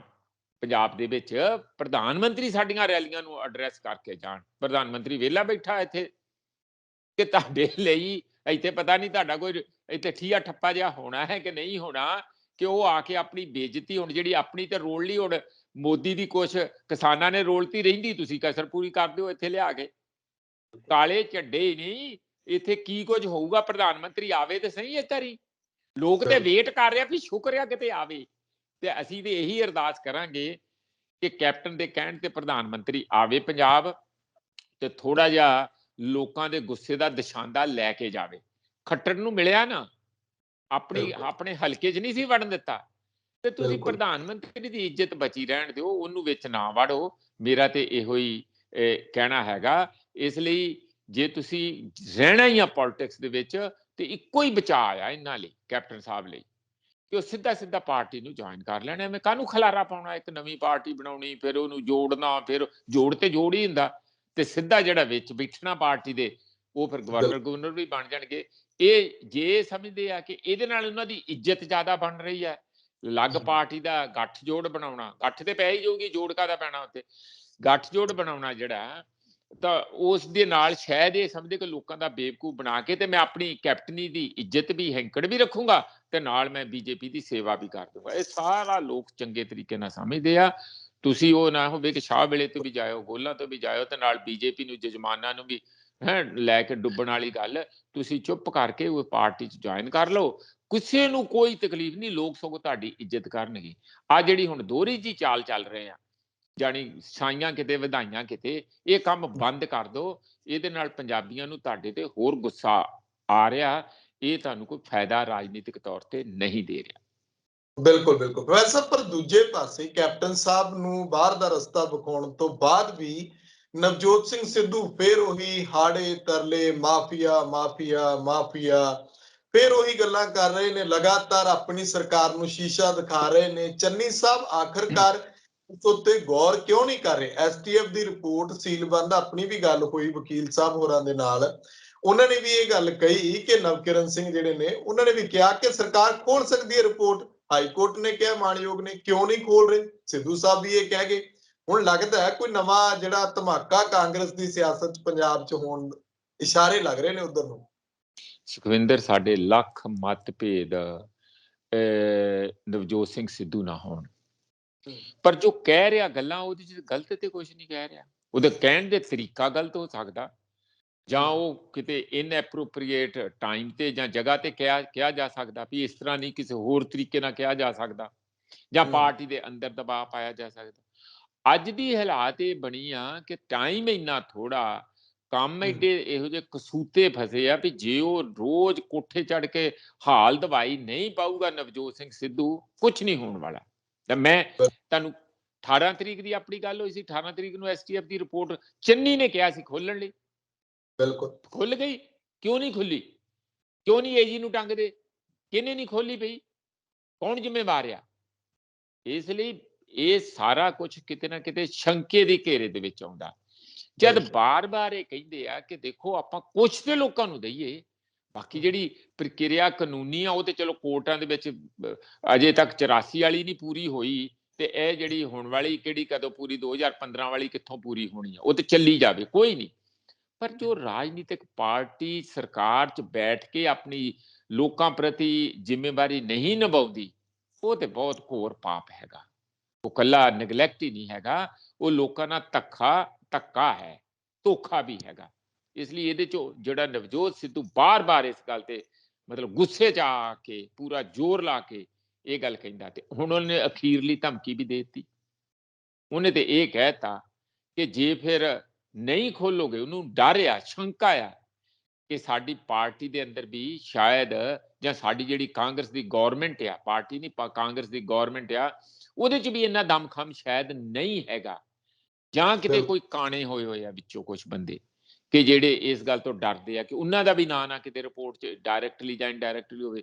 ਉਹਨਾਂ ਨੂੰ ਇਹ ਵੀ ਹੋ ਸਕਦਾ ਕਿ ਜੇ ਪੰਡੋਰਾ ਬਾਕਸ ਇੱਕ ਵਾਰੀ ਖੁੱਲ ਗਿਆ ਤੇ ਫਿਰ ਖੁੱਲ ਗਿਆ, ਤੇ ਛਮ ਖੁੱਲ ਗਿਆ, ਫਿਰ ਤੇ ਕਿਹੜਾ ਲਪੇਟ ਚ ਆਊਗਾ ਕੋਈ ਪਤਾ ਨਹੀਂ। ਅੱਜ ਅੱਗੇ ਹੀ ਰੇਡ ਵੱਡੇ ਪੱਧਰ ਤੇ ਪੰਜਾਬ 'ਚ ਹੋ ਰਹੇ ਆ, ਤੁਹਾਨੂੰ ਪਤਾ ਹੀ ਆ। ਤੇ ਗੁਰਦੀਪ ਹੁਣੀ ਜਿਹੜੇ ਉਹ ਕੇਬਲ ਵਾਲੇ ਹੈਗੇ, ਨੈਟਵਰਕ ਵਾਲੇ, ਫਾਸਟਵੇ ਵਾਲੇ, ਉਹਨਾਂ ਦੇ ਵੀ, ਹੋਰ ਠੇਕੇਦਾਰਾਂ ਦੇ 8 ਜਗ੍ਹਾ ਤੇ ਈਡੀ ਅੱਜ ਪੂਰੇ ਦਿਨ ਮਾਰਦੀ ਰਹੀ ਛਾਪੇ। ਸੁਖਪਾਲ ਖਹਿਰਾ ਪਹਿਲਾਂ ਹੀ ਅਜੇ ਮੇਰਾ ਖਿਆਲ ਛੁੱਟਿਆ ਨਹੀਂ ਹੈਗਾ, ਅਜੇ ਜ਼ਮਾਨਤ ਹੋਈ ਨਹੀਂ। ਹਾਂ, ਇਸੇ ਤਰੀਕੇ ਨਾਲ ਨਵੇਂ ਬੰਦੇ ਵੀ ਜਾਣਗੇ। ਕਿਉਂ ਨਹੀਂ ਜਾਣ ਪਈ? ਜਿਨ੍ਹਾਂ ਨੇ ਇੰਨੀਆਂ ਮਲਾਈਆਂ ਖਾਧੀਆਂ, ਇੰਨੇ ਭੁੱਚਰਾਂ ਵਾਂਗੂ ਪਲੇ ਹੋਏ ਆ, ਮੋਟਾ ਪੈਸਾ, ਗੱਡੀਆਂ ਤੇ ਕੀ ਜ਼ਮੀਨਾਂ ਤੇ ਜਾਇਦਾਦਾਂ, ਜੇ ਕਿਤੇ ਮਾੜਾ ਮੋਟਾ ਲੋਕੀ ਉਹਨਾਂ ਨੂੰ ਚੰਗੇ ਤਰੀਕੇ ਨਾਲ ਕਰਨਾ ਚਾਹੁੰਦੇ ਆ, ਉਹਨਾਂ ਨੂੰ ਦੱਸਣਾ ਚਾਹੁੰਦੇ ਕਿ ਤੁਹਾਡੀ ਆਹ ਜਗ੍ਹਾ ਹੋਣੀ ਚਾਹੀਦੀ ਹੈ, ਤਾਂ ਸਰਕਾਰਾਂ ਨੂੰ ਹਿੰਮਤ ਦਿਖਾਣੀ ਚਾਹੀਦੀ ਆ। ਇਹ ਕੋਈ ਨਿੱਜੀ ਕੰਮ ਥੋੜੀ ਹੈ ਚੰਨੀ ਦਾ, ਨਾ ਚੰਨੀ ਸਾਹਿਬ ਦਾ, ਨਾ ਹੋਮ ਮਿਨਿਸਟਰ ਦਾ, ਨਾ ਕਿਸੇ ਹੋਰ ਪੂਰੀ ਕੈਬਨਿਟ ਦਾ। ਕੋਈ ਨਿੱਜੀ ਥੋੜੀ ਆ ਕਿਸੇ ਦੇ ਵਿਰੁੱਧ ਕੋਈ, ਤੇ ਸਰਕਾਰ ਦੀ ਡਿਊਟੀ ਹੈ ਤੇ ਉਹ ਜ਼ਰੂਰ ਕਰਨਾ ਚਾਹੀਦਾ। ਹੁਣ ਇਹ ਤਰੀਕ ਮੇਰਾ ਖਿਆਲ 2 ਜਾਂ 3 ਦਸੰਬਰ ਦੀ ਫੇਰ ਪੈ ਗਈ ਹੋਈ ਹੈ। ਇਹ ਤਰੀਕ, ਇਹਦਾ ਕੋਈ ਅਰਥ ਨਹੀਂ ਹੈਗਾ।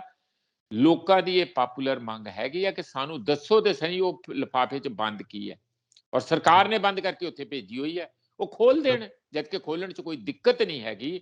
ਇਹ ਮੈਨੂੰ ਤੇ ਬਹੁਤ ਚੰਗਾ ਲੱਗ ਰਿਹਾ ਆ ਕਿ ਜੇ ਨਵਜੋਤ ਸਿੰਘ ਸਿੱਧੂ ਘੱਟੋ ਘੱਟ ਇੱਕ ਬੰਦਾ ਤੇ ਹੈ ਜਿਹੜਾ ਆਪਣੀ ਹੀ ਸਰਕਾਰ ਨੂੰ ਭੰਡ ਕੇ, ਦਬਾਅ ਪਾ ਕੇ, ਹਰ ਕਿਸਮ ਦੀ ਧਮਕੀ ਦੇ ਕੇ ਉਸ ਦੇ ਉੱਤੇ ਲੱਗਾ ਹੋਇਆ ਕਿ ਉਹ ਜਿਹੜਾ ਸਾਰਾ ਨਿਆਂ ਜਾਂ ਸਾਰੀ ਜਿਹੜੀ ਉਹਦੀ ਅਸਲੀਅਤ ਹੈ ਸਾਹਮਣੇ ਆਉਣੀ ਚਾਹੀਦੀ। ਵੈਸੇ ਉਹ ਤੋਂ ਸਟੇਜ ਤੋਂ ਇਹ ਵੀ ਕਿਹਾ ਗਿਆ ਨਾ ਕਿ ਦਲਿਤਾਂ ਨੂੰ 5-5 ਮਰਲੇ ਦੇ ਪਲਾਟ ਨਹੀਂ ਦਿੱਤੇ ਗਏ। ਹੁਣ ਤਾਂ ਮੁੱਖ ਮੰਤਰੀ ਸਾਹਿਬ ਵੀ ਉਸ ਕੈਟਾਗਰੀ ਦੇ ਵਿੱਚੋਂ ਨੇ, ਤੇ ਫਿਰ ਮੁੱਖ ਮੰਤਰੀ ਸਾਹਿਬ ਕਿਉਂ ਨਹੀਂ ਇਹਦੇ ਸਟੈਪ ਚੱਕਦੇ? ਇੱਕ ਪਾਸੇ ਸਿੱਧੂ ਸਾਹਿਬ ਕਹਿੰਦੇ ਨੇ ਕਿ ਮੁੱਖ ਮੰਤਰੀ ਚੰਨੀ ਕਹਿੰਦੇ ਨੇ ਕਿ ਅਸੀਂ ਪਾਰਟੀ ਦੇ ਅੰਡਰ ਚੱਲਾਂਗੇ, ਪਾਰਟੀ ਦੇ ਕਹਿਣ ਤੇ ਜੋ ਪਾਰਟੀ ਕਹਿੰਦੀ ਉਵੇਂ ਚੱਲਾਂਗੇ, ਤੇ ਪਾਰਟੀ ਨਵਜੋਤ ਸਿੱਧੂ ਕਹਿੰਦੇ ਕਿ ਮੈਂ ਪ੍ਰਧਾਨ ਆ, ਫਿਰ ਵੀ ਨਹੀਂ ਮੰਨ ਰਹੇ ਪਾਰਟੀ ਦੀ। ਦੇਖੋ ਚੰਨੀ ਸਾਹਿਬ ਕੁਛ ਸੁਖਵਿੰਦਰ ਜੀ ਚੰਨੀ ਸਾਹਿਬ ਨੇ ਫੋਟੋਆਂ ਤੇ ਲਵਾਈਆਂ ਸੀ ਕੁਝ ਪਲਾਟਾਂ ਦੀਆਂ, ਉਹ ਮੈਂ ਦੇਖਿਆ ਵੀ 2 ਜਗ੍ਹਾ, ਇੱਕ ਗੁਰਦਾਸਪੁਰ ਤੋਂ ਉੱਪਰ ਕੁਛ ਜਗ੍ਹਾ ਤੇ ਗਏ ਸੀਗੇ, ਤੇ ਇੱਕ ਕੋਈ ਹੋਰ ਸ਼ਾਇਦ ਜਲੰਧਰ ਦੇ ਪਿੰਡਾਂ ਵਿੱਚ ਟੀਵੀਆਂ ਦੇ ਵਿੱਚ ਦਿਖਾਇਆ, ਹਾਂਜੀ ਮੈਨੂੰ ਪਲਾਟ ਮਿਲਿਆ। ਪਰ ਇਹ ਦਿਖਾਵੇ ਦੀਆਂ ਗੱਲਾਂ ਨਹੀਂ ਹੈ, ਧਰਾਤਲ ਤੇ ਕਿੰਨਾ ਇੰਪਲੀਮੈਂਟ ਹੋਇਆ, ਕਿੰਨਾ ਨਹੀਂ ਹੋਇਆ, ਕੀ ਹੋਇਆ, ਇਹ ਠੀਕ ਹੈ। ਇਹ ਗੱਲ ਕੱਲਾ ਸਿੰਬੋਲਿਕ ਨਾ ਹੋਏ ਕਿ ਚਲੋ ਫੋਟੋ ਇੱਕ ਵਾਰੀ ਲੱਗ ਗਈ, ਬਿਆਨ ਆ ਗਿਆ, ਫਲੈਕਸ ਲੱਗ ਗਈ ਤੇ ਬਸ ਹੋ ਗਿਆ, ਇਸ ਤਰ੍ਹਾਂ ਨਹੀਂ ਹੈ। ਉਸ ਨੂੰ ਇੱਕ ਸਿਸਟੇਮੈਟਿਕਲੀ ਜਿੰਨਾ ਵੀ ਕਰ ਸਕਦੇ, ਜਿੰਨਾ ਨਹੀਂ ਕਰ ਸਕਦੇ ਉਹ ਵੀ ਦੱਸੋ, ਤਾਂ ਕਿ ਲੋਕੀ ਤੁਹਾਡੇ ਤੇ ਭਰੋਸਾ ਕਰਨ। ਜੇ ਤੁਸੀਂ ਕਹੋਗੇ ਕਿ ਅਸੀਂ ਹਰ ਗੱਲ ਹੁਣੇ 15-20 ਦਿਨਾਂ 25 ਦਿਨਾਂ 'ਚ ਸਿਰੇ ਲਾ ਦਾਂਗੇ, ਉਹ ਨਹੀਂ ਲੱਗਣੀ ਹੈ। ਜਿੰਨਾ ਤੁਸੀਂ ਕਰ ਸਕਦੇ ਹੋ ਉਹਨੂੰ ਵੀ ਸੋਲਿਡਲੀ ਕਹੋ ਕਿ ਇੰਨਾ ਸਾਡੇ ਕੋਲ ਪੈਸਾ, ਇੰਨਾ ਕੁ ਅਸੀਂ ਹੁਣੇ ਕਰਾਂਗੇ, ਇੰਨਾ ਜੇ ਰੱਬ ਨੇ ਸਾਨੂੰ ਦੁਬਾਰਾ ਚਾਹਿਆ ਤੇ ਦੁਬਾਰਾ ਕਰ ਦਾਂਗੇ। ਉਸ ਤਰੀਕੇ ਨਾਲ ਜੇ ਗੱਲ ਕਰਨਗੇ ਫਿਰ ਤੇ ਠੀਕ ਆ।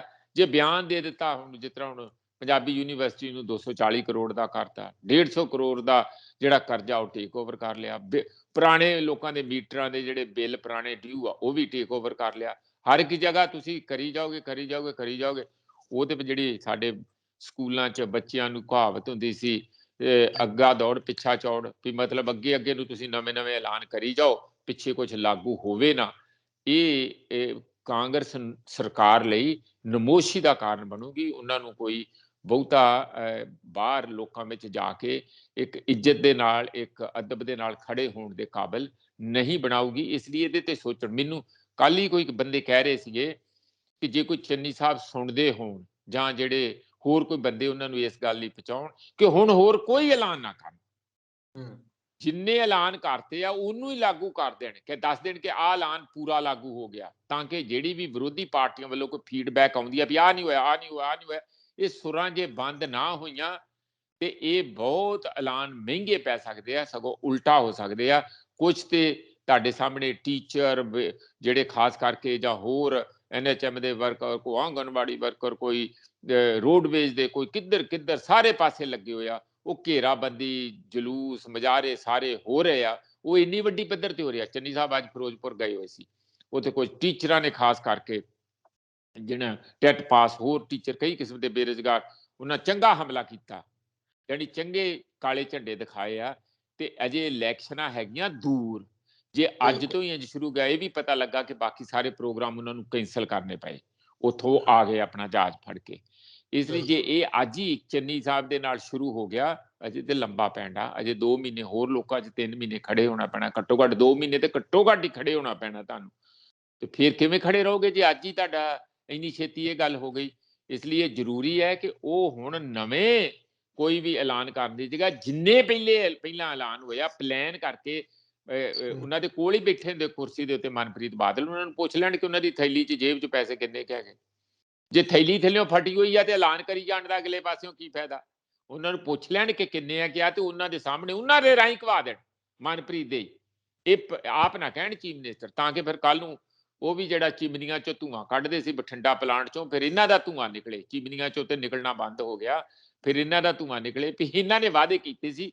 ਇਹ ਮਨਪ੍ਰੀਤ ਬਾਦਲ ਨੂੰ ਫੜੋ, ਉਹਨੇ ਤੇ ਕਿਹਾ ਵੀ ਆਪਣੀ ਇੰਟੈਂਸ਼ਨ ਚੰਨੀ ਦੀ ਚੰਗੀ ਸੀ। ਇਹ ਗੱਲ ਵੀ ਇਹਨਾਂ ਨੂੰ ਕਰ ਲੈਣੀ ਚਾਹੀਦੀ ਹੈ, ਤਾਂ ਕਿ ਜਿਹੜਾ ਜਿੱਥੇ ਜ਼ਿੰਮੇਵਾਰ ਹੈਗਾ ਉਹਦੀ ਜਵਾਬਦੇਹੀ ਲੋਕਾਂ ਦੇ ਵਿੱਚ ਤੈਅ ਹੋ ਜਾਏ। ਬਿਲਕੁਲ ਬਿਲਕੁਲ। ਜੇ ਸਿੱਧੂ ਸਾਹਿਬ ਵੀ ਸੁਣਦੇ ਹੋਣ ਤੇ ਪ੍ਰੋਫੈਸਰ ਸਾਹਿਬ, ਉਹਨਾਂ ਨੂੰ ਵੀ ਇਹ ਸਮਝ ਲੈਣਾ ਚਾਹੀਦਾ ਹੈ ਕਿ ਜੇ ਉਹ 25-30 ਹਜ਼ਾਰ ਕਰੋੜ ਕਹਿੰਦੇ ਖਜ਼ਾਨੇ 'ਚ ਆਊਗਾ ਤੇ ਨੌਕਰੀਆਂ ਵੀ ਮਿਲ ਜਾਣਗੀਆਂ ਨਾਲੋਂ ਨਾਲ, ਜੇ ਭਰੋਸਾ ਦਿੰਦੇ ਨੇ ਤਾਂ ਲੋਕ ਇਹ ਕਹਿੰਦੇ ਨੇ ਕਿ ਸਿਰਫ ਭਰੋਸਾ ਨਹੀਂ, ਸਾਨੂੰ ਜਵਾਬ ਵੀ ਚਾਹੀਦਾ, ਸਾਨੂੰ ਹਿਸਾਬ ਵੀ ਚਾਹੀਦਾ, ਜਿਵੇਂ ਤੁਸੀਂ ਕਹਿੰਦੇ ਹੁੰਦੇ ਹੋ। ਆਖਰੀ ਸਵਾਲ ਪ੍ਰੋਫੈਸਰ ਸਾਹਿਬ, ਕਿ ਕੇਜਰੀਵਾਲ ਸਾਹਿਬ ਇੱਕ ਪਾਸੇ ਤਾਂ ਪੰਜਾਬ ਗੇੜੇ ਲਾਏ ਤੇ ਇਹਨਾਂ ਦੇ MLA ਕਾਂਗਰਸ ਵਿੱਚ ਲਗਾਤਾਰ ਜਾ ਰਹੇ ਨੇ। ਆ ਥੋੜੇ ਦਿਨ ਪਹਿਲਾਂ ਉਹਨਾਂ ਨੂੰ ਸਵਾਲ ਹੋਇਆ, ਮੇਰੇ ਖਿਆਲ 'ਚ ਕੱਲ ਪਰਸੋਂ ਹੋਇਆ, ਉਹਦੇ ਵਿੱਚ ਉਹ ਕਹਿੰਦੇ ਕਿ ਸਾਡੇ ਵੱਲ ਤਾਂ ਕਹਿੰਦੇ 25 ਕਾਂਗਰਸ ਦੇ ਵੱਡੇ ਲੀਡਰ ਆ ਰਹੇ ਨੇ, ਅਸੀਂ ਕਾਂਗਰਸ ਦਾ ਕੂੜਾ ਨਹੀਂ ਰੱਖਣਾ। ਇਹ ਤੋਹੀਨ ਸਮਝੀਏ, ਜਿਹੜੇ ਪਹਿਲਾਂ ਉਹਨਾਂ ਨੇ ਅਕਾਲੀ ਜਾਂ ਕਾਂਗਰਸੀ ਆਪਣੀ ਪਾਰਟੀ ਦੇ ਵਿੱਚ ਸ਼ਾਮਲ ਕੀਤੇ ਸਾਬਕਾ ਲੀਡਰ, ਉਹਨਾਂ ਦੀ ਤੋਹੀਨ ਸਮਝੀਏ? ਸੁਖਵਿੰਦਰ, ਤੁਹਾਡੇ ਵਰਗੇ ਚੁਸਤ ਕਈ ਵਾਰੀ ਉੱਥੇ ਜਰਨਲਿਸਟ ਨਹੀਂ ਹੁੰਦੇ। ਜੇ ਮੈਂ ਹੁੰਦਾ ਉੱਥੇ ਤੇ ਮੈਂ ਉਹਨਾਂ ਨੂੰ ਸਵਾਲ ਕਰਨਾ ਸੀ, 25 ਦੇ ਨਾਂ ਦੱਸੋ। ਹੈ ਨਹੀਂ ਗਾ ਕੁਛ ਵੀ, ਉਹ ਬਹੁਤ ਹੀ ਚਲਾਕ ਬੰਦਾ ਆ, ਉਹ ਜੀ ਛੱਡਤੀ ਹਵਾ 'ਚ। ਉਹ ਤੇ 100 ਵੀ ਕਹਿ ਸਕਦਾ ਸੀ, ਕਿਹੜਾ ਕਿਸੇ ਨੇ ਪੁੱਛਣਾ। ਤੁਸੀਂ ਉਹਨੂੰ ਅੱਜ ਵੀ ਪੁੱਛ ਲਓ, ਆ ਸਾਡੀ ਜੇ ਵੀਡੀਓ ਭੇਜ ਕੇ ਪੁੱਛ ਲਓ ਕਿ ਕੇਜਰੀਵਾਲ ਜੀ ਉਹਨਾਂ 25 ਦੇ ਨਾਂ ਦੱਸੋ ਜਿਹੜੇ ਤੁਹਾਡੇ ਬੂਹੇ ਅੱਗੇ ਲਾਈਨ ਲਾਈ ਬੈਠੇ ਆ। ਨਾਲੇ ਜੇ 25 ਬੰਦੇ ਆਰਡੀਨਰੀ ਪਿੰਡ ਦੇ ਫੜ ਕੇ ਲਾਏ ਹੋਏ ਆ ਤੇ ਉਹਨਾਂ ਨੂੰ ਕਹਿ ਦੇਣ, ਕੋਈ ਪਿੰਡ ਦਾ ਐਕਸ ਸਰਪੰਚ ਹੈਗਾ, ਕੋਈ ਪਿੰਡ ਦਾ ਜਾਂ ਕੋਈ ਕਿਸੇ ਦਾ ਐਕਸ ਮੇਅਰ ਹੈਗਾ, ਜਾਂ ਕਾਉਂਸਲਰ ਐਕਸ ਜਿਹੜੇ ਵੀ ਬੈਠੇ ਘਰ ਵਿਹਲੇ ਬੈਠੇ, ਜੇ ਉਹ ਲਾਈਨ ਲਾਈ ਬੈਠੇ ਆ ਤੇ ਉਹ ਤੇ ਫਿਰ ਚੰਗੀ ਗੱਲ ਹੈ। ਉਹ ਵਿਹਲੇ ਆ, ਇੱਧਰ ਕੁਝ ਮਿਲ ਨਹੀਂ ਰਿਹਾ, ਉੱਧਰ ਚਲੇ ਜਾਣਗੇ। ਉਹਨਾਂ ਨੇ ਆਪਣਾ ਥੋੜਾ ਭੋਸੀ ਪੂਰਾ ਕਰਨਾ ਰਾਜਨੀਤੀ ਦਾ। ਜੇ ਕਿਤੇ ਗੱਫਾ ਲੱਗ ਜੇ ਤੇ ਉਹ ਫਿਰ ਹੋਰ ਵਾਵਾ ਭਲੀ। ਐਵੇਂ ਉਹਨਾਂ ਨੂੰ ਛੱਡਣ ਦੀ ਆਦਤ ਆ। ਜਿਹੜੇ ਆਪਣੇ ਉਹ ਤੇ ਸਾਂਭੇ ਨਹੀਂ ਜਾਂਦੇ, ਦੂਜਿਆਂ ਦੇ ਲਿਆ ਕੇ ਕੀ ਕਰਨਗੇ ਮੈਨੂੰ ਦੱਸੋ। ਅੱਜ ਜਿਵੇਂ ਦੱਸਿਆ ਤੁਸੀਂ, ਉਹ ਜੱਗਾ ਫੇਰ ਰਾਏਕੋਟ ਵਾਲਾ ਛੱਡ ਗਿਆ, ਪਹਿਲਾਂ ਤੇ ਅਸੈਂਬਲੀ 'ਚ ਹੀ ਉੱਠ ਕੇ ਪਰਲੇ ਪਾਸੇ ਚਲਾ ਗਿਆ ਸੀ, ਚੰਨੀ ਦੇ ਜਾ ਕੇ ਗਲੇ ਲੱਗ ਗਿਆ। ਹੁਣ ਉਹਨੂੰ ਅੱਜ ਪੂਰਾ ਸਰੋਪੇ ਸਰਾਪੇ ਪਾ ਕੇ ਜੁਆਇਨ ਕਰਾਇਆ ਹੈ ਉਹਨੂੰ। ਤੇ ਮੈਨੂੰ ਸੁਖਵਿੰਦਰ ਇਹੀ ਲੱਗਦਾ ਕਿ ਬਾਕੀ ਦੇ ਜਿਹੜੇ 10 ਅਨਾਉਂਸ ਕੀਤੇ ਆ, ਲੋਕਾਂ ਦੀਆਂ ਚਰਚਾ ਦੰਦ ਕਥਾ ਇਹ ਚੱਲੀ ਹੋਈ ਆ ਕਿ ਉਹਨਾਂ ਚੋਂ ਵੀ 4-5 ਤਿਆਰ ਹੀ ਬੈਠੇ ਆ ਆਪਣੀ ਟਿੰਡ ਫੌੜੀ ਲੈ ਕੇ ਦੂਜੇ ਪਾਸੇ ਬੈਠਣ ਲਈ, ਤੇ ਉਹ ਕਬੂਤਰ ਦੂਜਿਆਂ ਦੀ ਕਾਂਗਰਸ ਦੀ ਛਤਰੀ ਤੇ ਬਹਿੰਦੇ ਆ। ਕੁਝ ਨਾ ਕੁਝ ਉਧਰ ਵੀ ਜਾ ਸਕਦੇ, ਅਕਾਲੀ ਦਲ ਵੀ ਇੱਕ ਦੋ ਜਿਨ੍ਹਾਂ ਦੇ ਆਪਣੇ ਹਿੱਤ ਹੈਗੇ ਆ। ਇਸ ਲਈ ਇਹ ਤੇ ਆਪਣੀ ਬਣੀ ਬਣਾਤੀ ਪਾਰਟੀ ਨੂੰ ਜਿਹੜੀ ਬਣੀ ਹੋਈ ਆ ਉਹਨੂੰ ਬਚਾ ਕੇ ਤਰ੍ਹਾਂ ਸਕਦੇ। ਸਭ ਤੋਂ ਵੱਡੀ ਗੱਲ ਸੁਖਵਿੰਦਰ, ਮੈਂ ਲੰਬੀ ਨਹੀਂ ਗੱਲ ਕਰਨੀ, ਲੋਕ ਬੋਰ ਹੋਣਗੇ, ਕਿ ਪੰਜਾਬ ਦੇ ਵਿੱਚ 8-9 ਸਾਲਾਂ ਦੇ ਵਿੱਚ ਇੱਕ ਵੀ ਚਿਹਰਾ ਨਹੀਂ ਹੈ ਆਮ ਆਦਮੀ ਪਾਰਟੀ ਕੋ ਕਿ ਕੇਜਰੀਵਾਲ ਨੂੰ, ਜਿਹੜਾ ਕਿ ਦਿੱਲੀ ਦਾ ਚੀਫ ਮਿਨਿਸਟਰ ਹੈ, ਬਾਰ-ਬਾਰ ਆ ਕੇ ਹਰ ਛੋਟੀ ਤੋਂ ਛੋਟੀ ਚੀਜ਼ ਲਈ ਮੀਡੀਆ 'ਚ ਆ ਕੇ ਦੱਸਣਾ ਪੈਂਦਾ, ਆ ਮੇਰੀ ਇੱਕ ਗਰੰਟੀ, ਆ ਮੇਰੀ ਦੂਜੀ ਗਰੰਟੀ, ਆ ਮੇਰੀ ਤੀਜੀ ਗਰੰਟੀ। ਭਈ ਤੇਰੀਆਂ ਗਰੰਟੀਆਂ ਨੂੰ ਅਸੀਂ ਚੱਟਣਾ, ਤੂੰ ਤੇ ਬੈਠਾ ਦਿੱਲੀ। ਇੱਥੇ ਦਾ ਬੰਦਾ ਕੋਈ ਗਰੰਟੀ ਦੇਵੇ, ਅਸੀਂ ਜਾ ਕੇ ਇੱਟ ਸਿਆਪਾ ਕਰਾਂਗੇ। ਉਹ ਭਗਵੰਤ ਮਾਨ ਹੋਵੇ, ਹਰਪਾਲ ਚੀਮਾ ਹੋਵੇ ਦਿੜਬੇ ਤੋਂ, ਕੋਈ ਵੀ ਹੋਰ ਹੋਵੇ, ਪੰਜਾਬੀ ਸਾਨੂੰ ਗਰੰਟੀ ਦੇਵੇ। ਬਾਹਰਲਾ ਬੰਦਾ ਆ ਕੇ ਹੁਣ ਕੇਜਰੀਵਾਲ ਇੱਥੇ ਸਾਨੂੰ ਬਾਰ-ਬਾਰ ਦੱਸੇ, ਜੇ ਤੁਸੀਂ ਕੁਮਰ ਵਿਜੇ ਪ੍ਰਤਾਪ ਨੂੰ ਜੁਆਇਨ ਕਰਨਾ ਉਹ ਇੱਥੇ ਕਰੇ, ਕਿਉਂਕਿ ਭਗਵੰਤ ਮਾਨ ਨਹੀਂ ਕਰ ਸਕਦਾ, ਉਹਨੂੰ ਕ੍ਰੈਡਿਟ ਨਾ ਮਿਲੇ। ਇਹ ਬੰਦੇ ਇਹੋ ਜਿਹੇ ਆ, ਦੂਜੇ ਬੰਦੇ ਨੂੰ ਵੇਖ ਕੇ ਸਿਖਾਉਂਦੇ ਨਹੀਂ। ਮੋਦੀ ਨਾਲੋਂ ਕੇਜਰੀਵਾਲ ਦਾ ਮਾਈਂਡ ਜਿਹੜਾ ਹੈ ਉਹ ਜ਼ਿਆਦਾ ਤਾਨਾਸ਼ਾਹ ਮਾਈਂਡ ਹੈਗਾ, ਉਹ ਤੇ ਕਿਸੇ ਨੂੰ ਸਿਖਾਉਂਦਾ ਹੀ ਨਹੀਂ। ਇਸੇ ਕਰਕੇ ਭਗਵੰਤ ਮਾਨ ਨੂੰ ਨਹੀਂ ਚਾਹੁੰਦਾ। ਲੋਕਾਂ ਨੇ ਫਿਰ ਇਹ ਕਹਿਣਾ ਸ਼ੁਰੂ ਕਰਤਾ ਅੱਜ ਦੀ ਤਰੀਕ 'ਚ ਕਿ ਕੇਜਰੀਵਾਲ ਦੀ ਉੱਥੇ ਸਰਕਾਰ ਆ ਲੰਗੜੀ, ਉੱਥੇ ਦਿੱਲੀ ਕੋਲੋਂ ਹਰ ਚੀਜ਼ ਪਾਸ ਕਰਾਉਣੀ ਪੈਂਦੀ ਆ, ਗਵਰਨਰ ਨੇ ਇਹਨਾਂ ਦੇ ਸਾਰੇ ਹੱਕ ਹਕੂਕ ਖੋਲੇ ਆ। ਹੁਣ ਉੱਥੇ ਤੇ ਪੂਰਾ ਮਜ਼ਾ ਤੇ ਚੀਫ ਮਿਨਿਸਟਰੀ ਦਾ ਆਉਂਦਾ ਨਹੀਂ, ਇਹ ਇੱਥੇ ਆਉਣਾ ਚਾਹੁੰਦਾ। ਇੱਥੇ ਆ ਕੇ ਤਾਂ ਬਾਰ-ਬਾਰ ਆ ਰਿਹਾ, ਤਾਂ ਬਾਰ-ਬਾਰ ਮੀਡੀਆ 'ਚ ਆ ਕੇ ਆਪਣਾ ਕੇਜਰੀਵਾਲ ਹੋ ਰਹੀ ਹੈ, ਉਹ ਤਾਂ ਕਿ ਲੋਕਾਂ ਦੇ ਵਿੱਚ ਆਪਣਾ ਇੰਨੀ ਇੱਕ ਪਰਤ ਬਣਾ ਲੇ ਕਿ ਉਹ ਪਿਰਤ ਬਣਾ ਲੇ ਆਪਣੀ, ਕਿ ਲੋਕੀ ਕਹਿ ਦੇਣ ਕਿ ਹਾਂ ਭਈ ਇਹਦੇ ਵਰਗਾ, ਇਹਦੇ ਨਾਲੋਂ ਵਧੀਆ ਕੋਈ ਬੰਦਾ ਨਹੀਂ, ਇਹਨੂੰ ਲਾਓ ਅੱਗੇ। ਕੇਜਰੀਵਾਲ, ਜੇ ਤੁਹਾਡੀ ਸਰਕਾਰ ਨਹੀਂ ਸੀ ਬਣੀ ਤੇ ਵਿਰੋਧੀ ਪਾਰਟੀ ਤੇ ਸੀਗੀ, ਤੁਸੀਂ ਇੱਕ LOP ਬਦਲਿਆ, ਦੂਜੇ ਨੂੰ ਚੱਕ ਕੇ ਕਾਂਗਰਸ 'ਚ ਭੇਜਤਾ ਖਹਿਰੇ ਨੂੰ, ਹੁਣ ਤੀਜਾ ਜਿਹੜਾ LOP ਹੈਗਾ, ਤੇ ਵਿਰੋਧੀ ਪਾਰਟੀ ਦੇ ਤੌਰ ਤੇ ਕਿਹੜਾ ਤੁਸੀਂ ਕੱਦੂ 'ਚ ਤੀਰ ਮਾਰਿਆ, ਮੈਨੂੰ ਇਹ ਦੱਸੋ। ਬਿਲਕੁਲ ਸਾਡੇ ਹੈਲਥ ਸਿਸਟਮ ਦੀ, ਸਾਡੇ ਜਿਹੜੇ ਹੋਰ ਐਜੂਕੇਸ਼ਨ ਸਿਸਟਮ ਦੀ, ਸਾਡੇ ਕਿਸਾਨਾਂ ਦੀ, ਸਾਡੇ ਵਾਤਾਵਰਨ ਦੀ ਇੰਨੀ ਮਾੜੀ ਹਾਲਤ ਹੈ, ਪਾਣੀਆਂ ਦੀ। ਕਿਤੇ ਵੀ ਉਹਨਾਂ ਨੇ ਵੱਡਾ ਸੰਘਰਸ਼ ਕੀਤਾ ਜਿਸ ਤਰ੍ਹਾਂ ਕਿਸਾਨਾਂ ਨੇ ਕੀਤਾ 5 ਸਾਲਾਂ ਦੇ ਵਿੱਚ।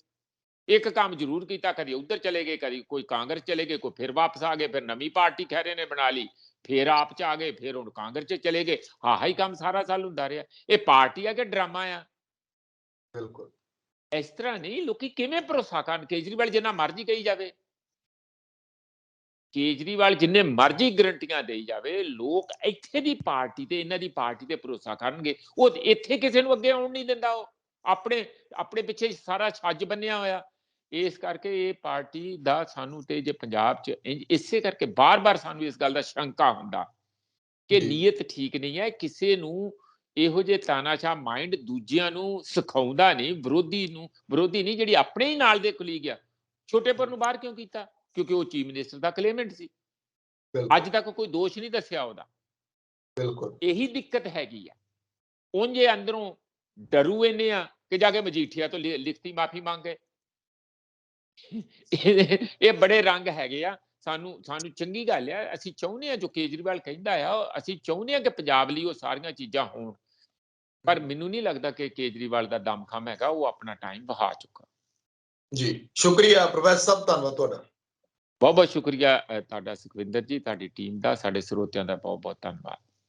ਸੋ ਮੇਰੇ ਨਾਲ ਮੌਜੂਦ ਸਨ ਉੱਘੇ ਸਿਆਸੀ ਮਾਹਰ ਪ੍ਰੋਫੈਸਰ ਮਨਜੀਤ ਸਿੰਘ। ਸਵਾਲਾਂ ਦਾ ਸਵਾਲ ਇਹ ਵੀ ਬਣਦਾ ਹੈ ਕੇਜਰੀਵਾਲ ਸਾਹਿਬ ਨੂੰ, ਆਮ ਆਦਮੀ ਪਾਰਟੀ ਨੂੰ, ਕਿ ਜਦੋਂ ਤੁਸੀਂ ਪੰਜਾਬ 'ਚ ਪੈਰ ਧਰਿਆ ਸੀ, ਜਿਹੜਾ ਬਾਹਰਲੇ ਪੰਜਾਬੀਆਂ ਜਾਂ ਇੱਥੋਂ ਦੇ ਪੰਜਾਬੀਆਂ ਨੇ ਜਿਹੜਾ ਫੰਡ ਤੁਹਾਨੂੰ ਦਿੱਤਾ, ਉਹ ਫੰਡ ਦਾ ਹਿਸਾਬ ਕਦੋਂ ਦਓਗੇ? ਕੀ ਉਸ ਫੰਡ ਦੇ ਵਿੱਚੋਂ ਤੁਸੀਂ ਚੋਣਾਂ ਜਿੱਤਣ ਤੋਂ ਬਾਅਦ ਜਾਂ ਜਦੋਂ ਤੁਸੀਂ ਵਿਰੋਧੀ ਧਿਰ ਦੇ ਵਿੱਚ ਆਏ ਆਪਣੇ MLAs ਨੂੰ ਦਿੱਤਾ ਕਿ ਲਓ ਆਪਣੇ ਹਲਕੇ ਦੇ ਵਿੱਚ ਲਾਓ? ਜੇ ਸਰਕਾਰ ਨਹੀਂ ਦੇ ਰਹੀ ਤਾਂ ਬਾਹਰਲੇ ਪੰਜਾਬੀਆਂ ਨੇ ਤੁਹਾਨੂੰ ਬਹੁਤ ਪੈਸਾ ਭੇਜਿਆ, ਉਹਦਾ ਹਰਜਾਨਾ ਸੁਖਪਾਲ ਸਿੰਘ ਖਹਿਰਾ ਵੀ ਭੁਗਤ ਰਹੇ ਨੇ। ਇਸ ਦੀ ਪਾਰਦਰਸ਼ਤਾ ਵੀ ਚਾਹੀਦੀ ਹੈ। ਆਪਣੇ ਵਿਚਾਰ ਕਮੈਂਟ ਜ਼ਰੂਰ ਕਰਿਓ। ਤਖਤ ਪੰਜਾਬ ਨੂੰ ਸਬਸਕ੍ਰਾਈਬ ਕਰੋ। ਮੈਨੂੰ ਇਜਾਜ਼ਤ ਦਿਓ। ਧੰਨਵਾਦ।